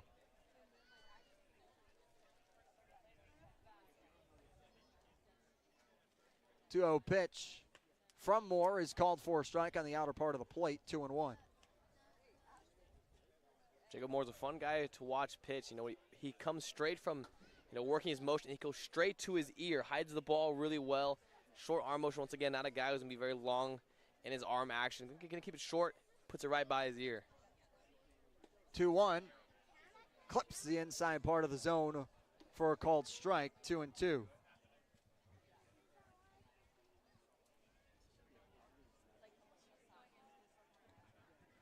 Moore attacking ahead here in his two batters he's faced in his appearance on this Wednesday night. It's a swing and a miss. Jacob Moore gasses him up and has him swinging through the fastball for the second out. And a beautiful pitch right there. The fastball right on the upper outside part of the plate. Smithwick just kind of an excuse me swing, knowing it's going to be a strike, trying to make contact. Can't do it. Now it's Austin Overn, the leadoff man, got a single in the third and started the 4-run inning for the Anglers. Swings and misses on a nasty breaking ball at 78. Yeah, there was that slider, first time he's thrown it on the first pitch, and you could tell Overn's looking sinker there, swung right over the top of it. The 0-1 delivery from Moore is fouled back into the netting directly behind home plate. 0-2.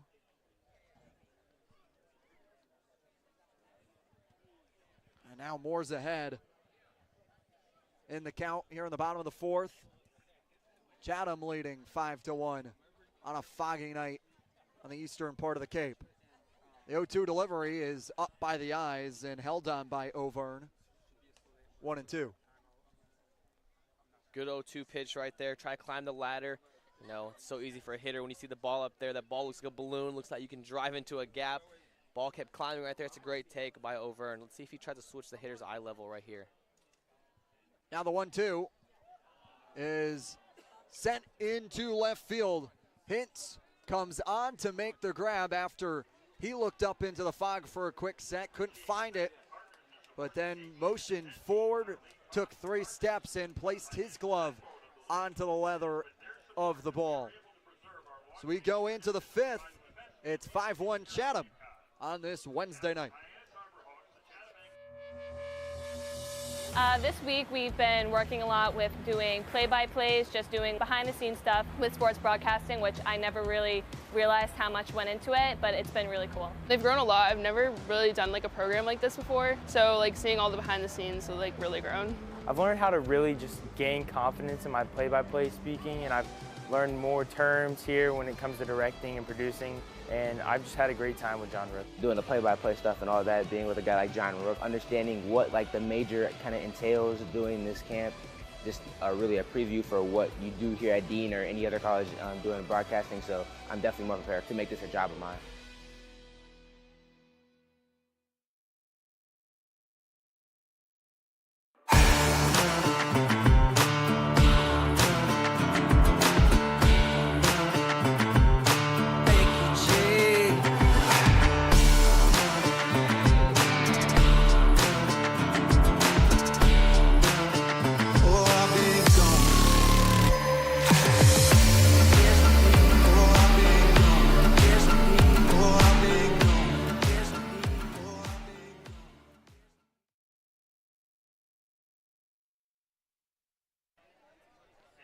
Welcome you to the top of the 5th here on the Harbor Hawks Baseball Network alongside Josh Schreiber, Nico Sharp. I'm Jacob Iron. So happy to have you with us wherever you're joining us. here on this Wednesday night as Harbor Hawks and Anglers do battle in a West versus Cross Division matchup. It's Wallace Clark leading things off for the Harbor Hawks. He has a hit by pitch and a strikeout looking. And not necessarily a beautiful night per se. The weather has been decent, but a beautiful ballpark here in Chatham. And guys, last night in preparation for this game, we watched Summer Catch, the movie that was about the Chatham A's. Got us, in the mood to come here. Not filmed here, but certainly got me excited for the game tonight. 0-0 pitch is inside to Clark, 1-0. Josh loved the movie. Oh, yeah. He was a big fan of it. I was. Quoting it all the way here today. This is true. The 1-0 to the Blue Devils is outside, 2-0. Nico, your rating of Summer Catch? Yeah, very good movie. Well, let's not. I mean, for the storyline, fun storyline. Love the way it talked about the Harbor Hawks. Struck fear a little bit in their hearts. Yeah, best lineup. I yeah, think the way they said. a lot of draftees. So watch out, guys. Love the way they talk about it. Imagine if that hits the top of the tent right here. That'd be kind of fun. And the 2-0 is fouled high into the sky and behind us. 2-1 from Wallace Clark. Just waiting for Ryan Dunn to come in relief here for the Anglers. From Framingham State. Yep. Now the 2-1 is behind Clark as he leaned towards home plate to avoid the ball, and now it's a 3-1 count to the Duke Blue Devil as Zeldin continues to try get something here. It's another pitch inside, and it's a leadoff walk for Wallace Clark to lead things off for the fifth. And for the Harbor Hawks, someone need to have a big fifth inning here, as we talk about. Fogg's not getting any worse as of late. It's just coming in pretty heavy. But after 5 innings, it can be called a complete game. So if you want to try and make some noise and tie this one up, it's going to have to happen there, as John Gazdar fouls back the first pitch he sees into the padding, 0-1. Yeah, it's a tough mentality to have. It's still early in the game.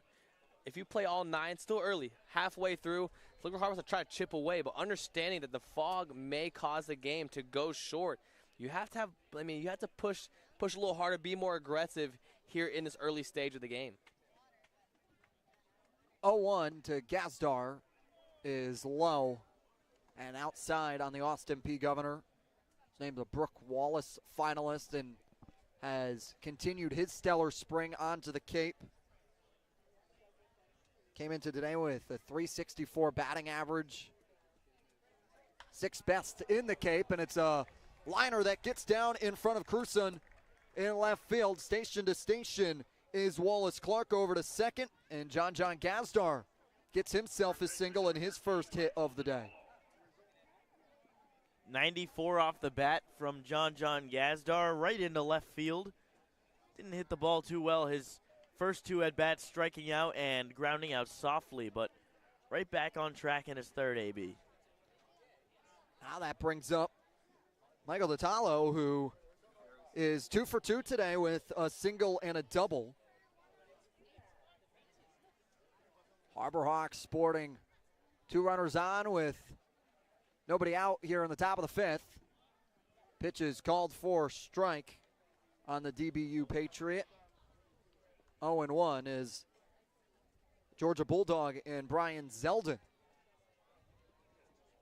Continues to deal for the Anglers.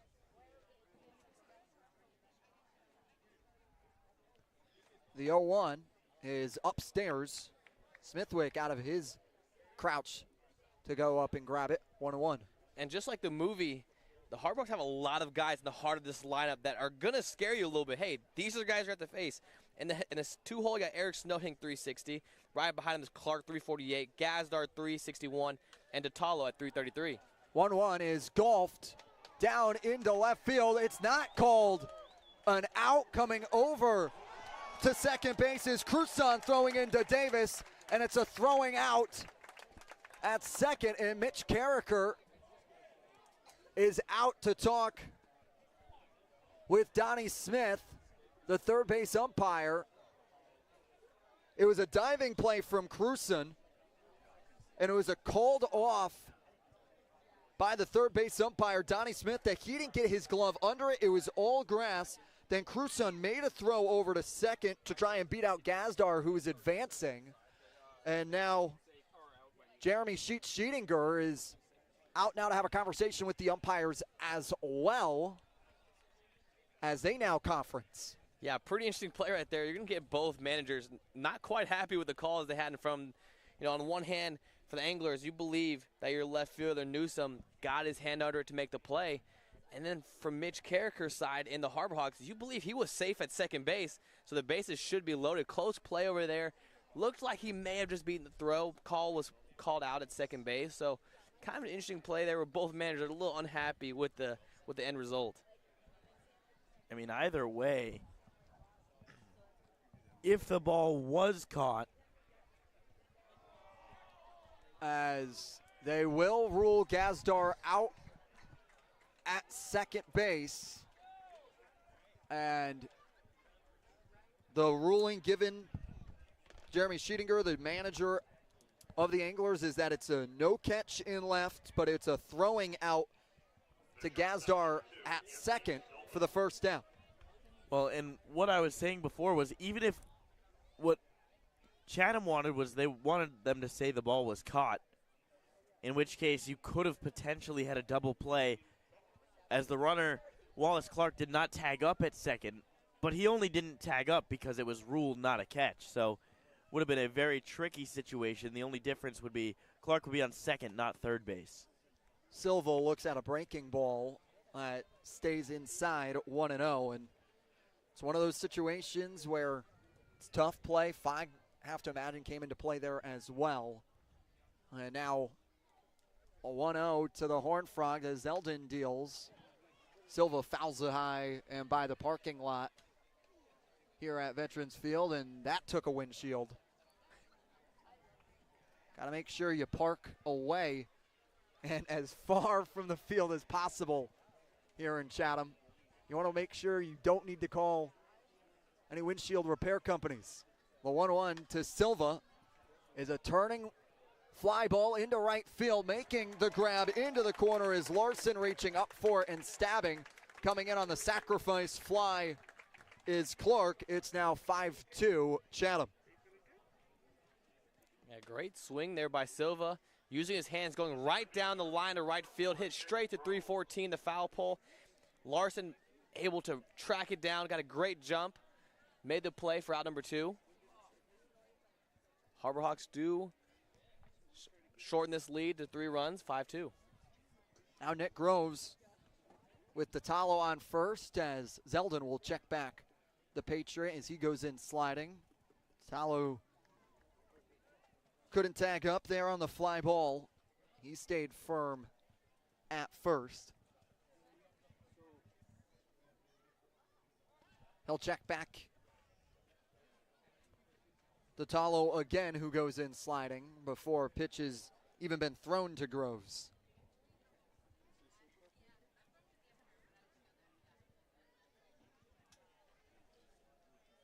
And Zeldin shakes off a couple of signs. Finally agrees one with Smithwick, and it's a pitch outside. 1-0.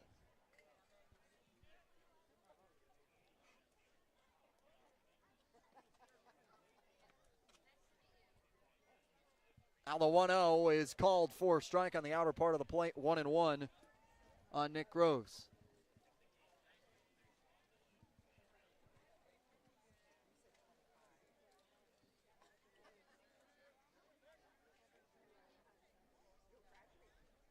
The 1-1 is lofted foul down the third base side and up by the rec center here.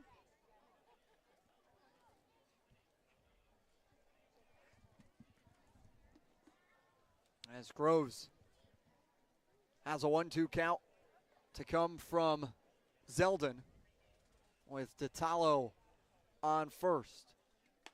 1-2 is outside.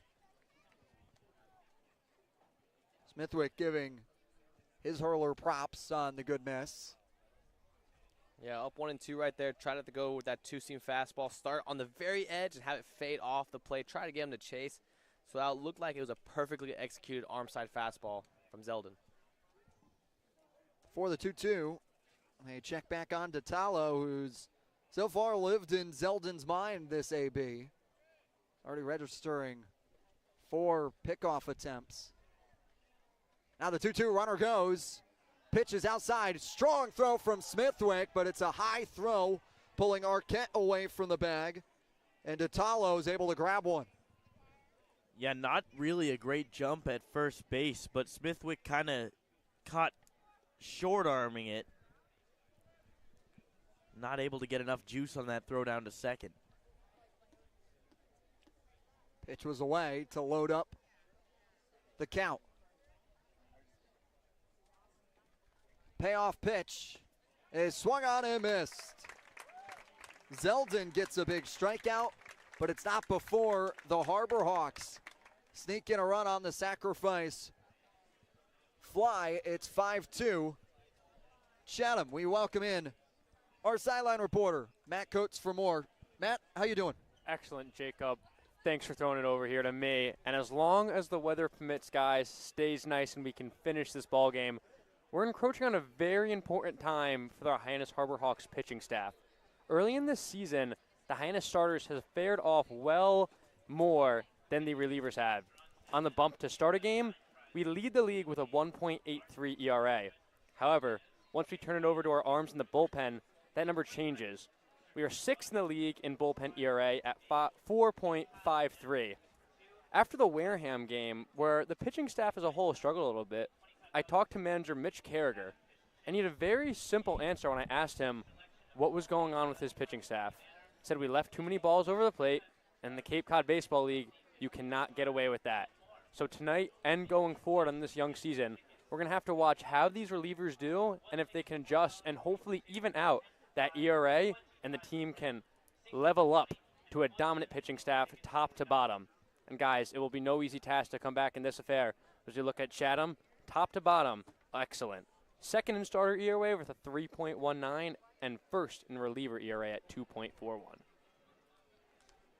Yeah, they've got a stellar pitching staff that's highlighted by a big arm in Phil Fox, and now the umpires have come together to call the managers in, and this could do it because we are now at an official point in the game that it could be called an official game for both sides, as both managers and Mitch Carragher and Jerry Scheedinger are out to talk to the umpiring crew, and Donnie Smith, Matthew Newman, and Rick Forrest at home plate.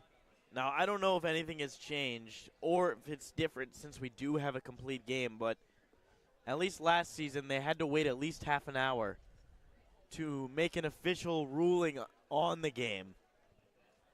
So, if this is it, they would go into a delay, you would have to imagine.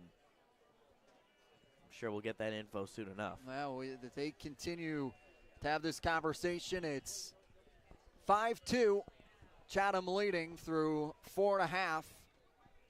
And it's 5 runs on 5 hits and 1 errors for the Anglers, while Hyannis has 2 runs, 4 hits, and 1 error to their name so far here today. Alongside Josh Schreiber, Nico Sharp, Jacob Irons, Josie Broyles, and Matt Coates patrolling the sidelines for you all evening long, as 2 coaches and the umpires still meeting here, and never a good sign when it's ever a lengthy conversation with fog playing a factor. It's always at the umpire's discretion and what they view should be done for the night. Fans are starting to take the hint and pack up their lawn chairs and head home for the evening. But it's still a conversation being had between the 5. Yeah, now a complete game, and it's kind of an interesting situation here. You know, the fog is thickening into the night sky, and it's one of those things where, you know, I'm going to assume that there's going to be a delay put in place, as that is the protocol, but don't see in our experience so far here at Chatham, where the fog goes away after time, it only seems to get worse and thicker as the night goes along. So far, we've seen it much worse than what it is right now in comparison to last year. I think that was conversation we were all having is, why do we need to have the conversation right now? It's going to get worse. If we stop and have the convo, it's only going to deteriorate as now the managers break away. As now Rick Forrest and the umpiring crew signal up to the press box. It'll be a 15-minute delay to try and see whether or not fog will take it into effect and whether it will stop the game. As we'll throw it to break, and we'll be right back to recap so far what has happened right here on the Hyannis Harbor Hawks Baseball Network.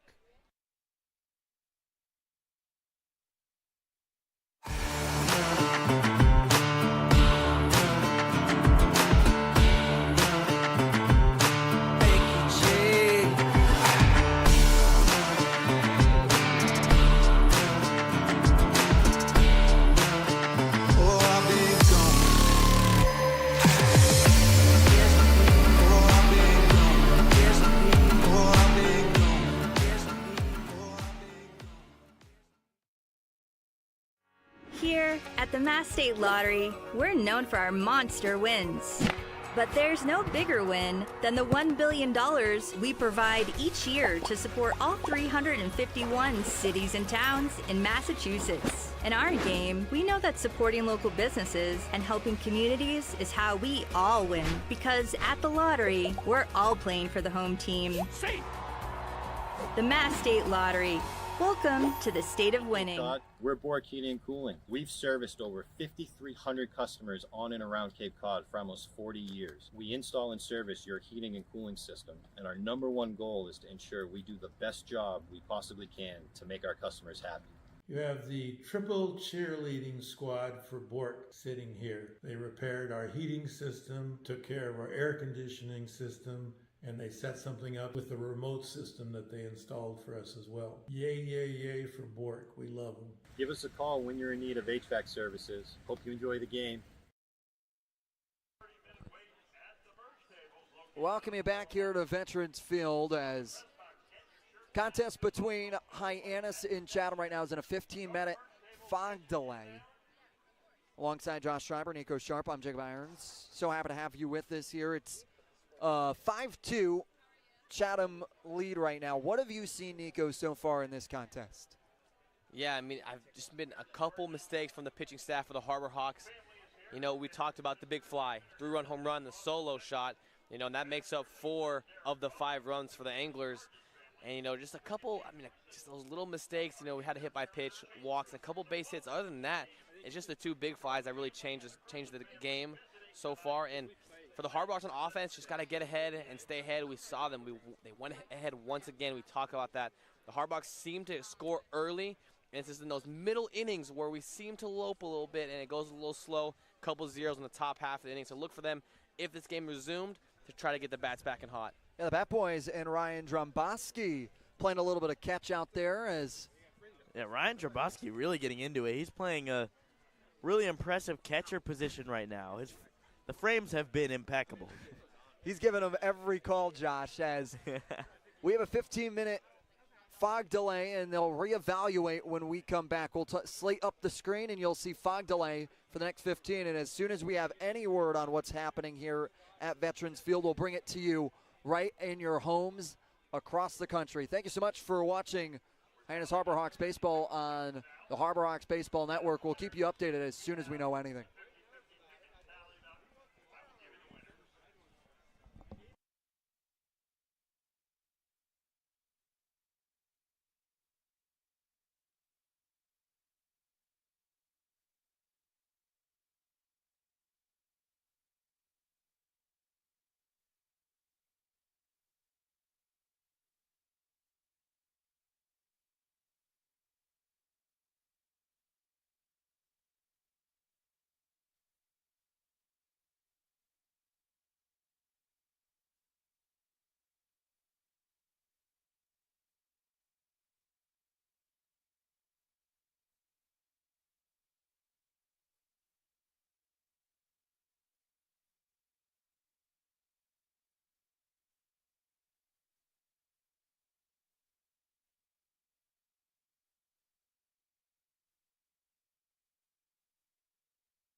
Welcome you back here at Veterans Field alongside Josh Schreiber, Nico Sharp, Jacob Irons.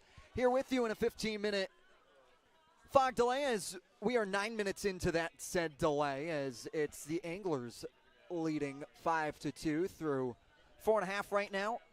Guys, let's get you caught up on what else is going on around the league currently. It is a 9-2 final between Katuitt and YD. And then it's a 6-inning final between Falmouth and Orleans. That game was looking at fog as well down on the western portion of the Cape. And then there's another final in the book as well, Wareham and Harwich, as Wareham gets their 8th win of the summer, winning 7-3. Lone game right now going on Cape with 2 teams off today in Bourne and Brewster. As you're taking a look at the 10-inning scoreboard, and it was an early start for Hyannis, getting 1 run in, getting it scraped in by a single by Datalo that was able to score Kepley, but then it was for the next 2 innings, Chatham with the solo shot by John Bay, and then the 3-run shot in the bottom of the 3rd, and then Hyannis just got one back in the top of the 5th. And that's how we stand here, gentlemen. Yeah, absolutely. And, oh, what's that? I'm getting word through my earpiece. We have a 30% chance of this game coming back on. So something to keep an eye on as we get closer to this and the end of this 15-minute fog delay. But, yeah, really getting back to the game, it came down to that 3-run jack to straightaway center field. It was an absolute bomb. Chatham has really looked impressive at times throughout this season. 4-5 record doesn't necessarily show that, but they've got a pretty dangerous lineup here that they can get you 1 through 9, obviously, which we've talked about at length, but able to provide that long ball in a hitter-friendly ballpark despite the weather. That's the reason that they are winning this game. Yeah, they are winning it 5-2. Nico is Iva Arquette with a walk, and then that 3-run homer. The University of Washington product impressing here tonight in front of scouts. Yeah, no doubt. And, came up in a big moment, hit that 3-run home run, worked the walk. Saw a very lengthy at-bat in his first appearance back in the 2nd inning. And whenever you go deep into a count and you foul out some tough pitch and you see the whole arsenal that Luke Nichols throw, when you go back into that second plate appearance, you just have a little bit more confidence in you. I've seen his best stuff. I've seen his arsenal. I've seen what he's got. So you have that understanding, and you saw that in that ability, and his home run that he caught all of the barrel, did not miss a stitch on that baseball, hit to dead center, long gone. Yeah, long gone indeed. And fog continues to roll in here, and it's going to be tough, I would have to imagine, to come out of a delay to support playing again. It's like rain in this sense of as soon as you stop, it's somewhat tough to resume if it is not fully clear and can play to the full capabilities. It's one of those questions of once you stop, you have to almost be at 100% to restart again, at least to rationalize why you would restart, especially in this situation with being a complete game. Yeah, I mean, it's very rare that you'd see fog get any better throughout the night as the temperature drops. So, I mean, to be honest, the fog has not really affected the game thus far. Maybe for the umpires it is hard to see. For us looking into the outfield, it is very difficult to see what's going on out there. But how much that really affects the game being played, I don't know. Obviously, the players on the field, the people on the field would know best how they're seeing the ball. But, these are some of the best baseball players in the entire world. They can make difficult plays look much easier than they are. So maybe it is affecting more than we think. Yeah, and players to this point, knock on our plastic folding table here, have made the plays they're supposed to. There hasn't been a play that necessarily you've seen that you were like, that was maybe fog related. The only play in that spot I think that the fog genuinely had a factor in was that left field diving play that was called not a catch, and rather it was a throw out to second base, getting Gazdar on the advancement. And it's also hard to decipher what the fog is doing versus what the wind is doing. Yeah. When you have fog like this that is you could very clearly see it rolling from left to right field. We can see left field pretty clearly, whether that's just because it's a little bit closer to us than right field. But right field is definitely more foggy. It's hard to tell, the wind is holding the ball up. It's moving it a little bit. How much is that because of the fog? How much of that is because of the wind, as we are going to get a meeting at home plate with the umpires right now? It is a meeting between Jeremy Scheedinger and Mitch Carricker right on time at 15 minutes. As Matthew Newman, the crew chief, doing a lot of the talking right now between the two parties. As let me try to lip read here. Oh, that never goes well, Josh. I think I have no idea. I can't see. And so we are awaiting word as they point around the field right now, and they're pointing down to left field. It looks clear down there to us. Now, if I could do my best, he says, I want to play this game. Just kidding. I have no idea. Oh, thanks, Josh. You're Appreciate that. All the viewers at home clearly appreciate that. As the conversation still rolls on between everybody.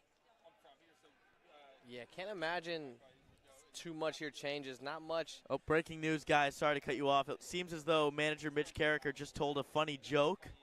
And they're shaking hands. That's going to be the game, I think, right now. We'll wait to get official word from Rick Forrest and the official word from Matthew Newman. That will do tonight. Chatham picks up the win 5-2 in a fog-shortened game. It was a 3-run homer from Iva Arquette that gets the Anglers out in front and stop their 2-game losing skid, while the Harbor Hawks continue on to now lose 3 straight. They have a big one at home against Harwich tomorrow. Yeah, big game tomorrow, and tough one here. You went down early, don't even get the chance to come back late, but seemed like they were putting up a lot of zeros in that top half of the inning. So look for the Harbor Hawks to really come back here. Had a great start to their season, and in these past 3 games, 3 out of the last 5 have been losses, 1 tie and a win. So look for them to try to get the bats hot and have some good pitching in behind it and have a complete game once again. Yeah, I mean, tomorrow is going to be back at McKeon Park, another chance to get off of this losing skid. I feel like this game will not fully, I feel like this won't resonate fully with the team as a complete loss. It's kind of just one of those games, weird game, playing in the fog on the road. So we'll see how they come back out tomorrow with the bats. Yeah, they come out tomorrow at 6 o'clock.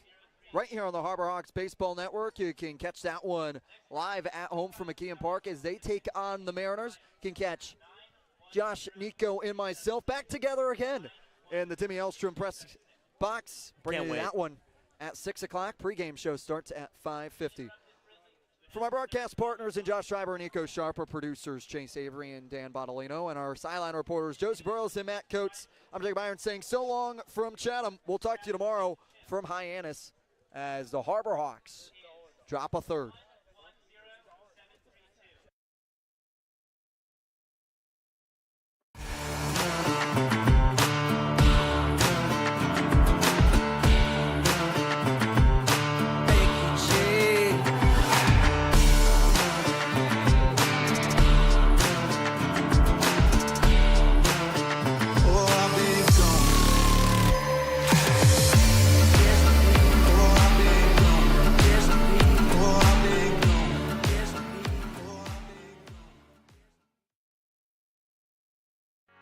Here at the Mass State Lottery, we're known for our monster wins.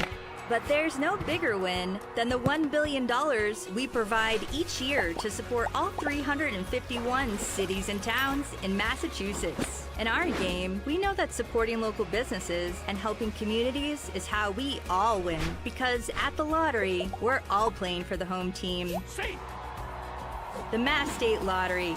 Welcome to the state of winning.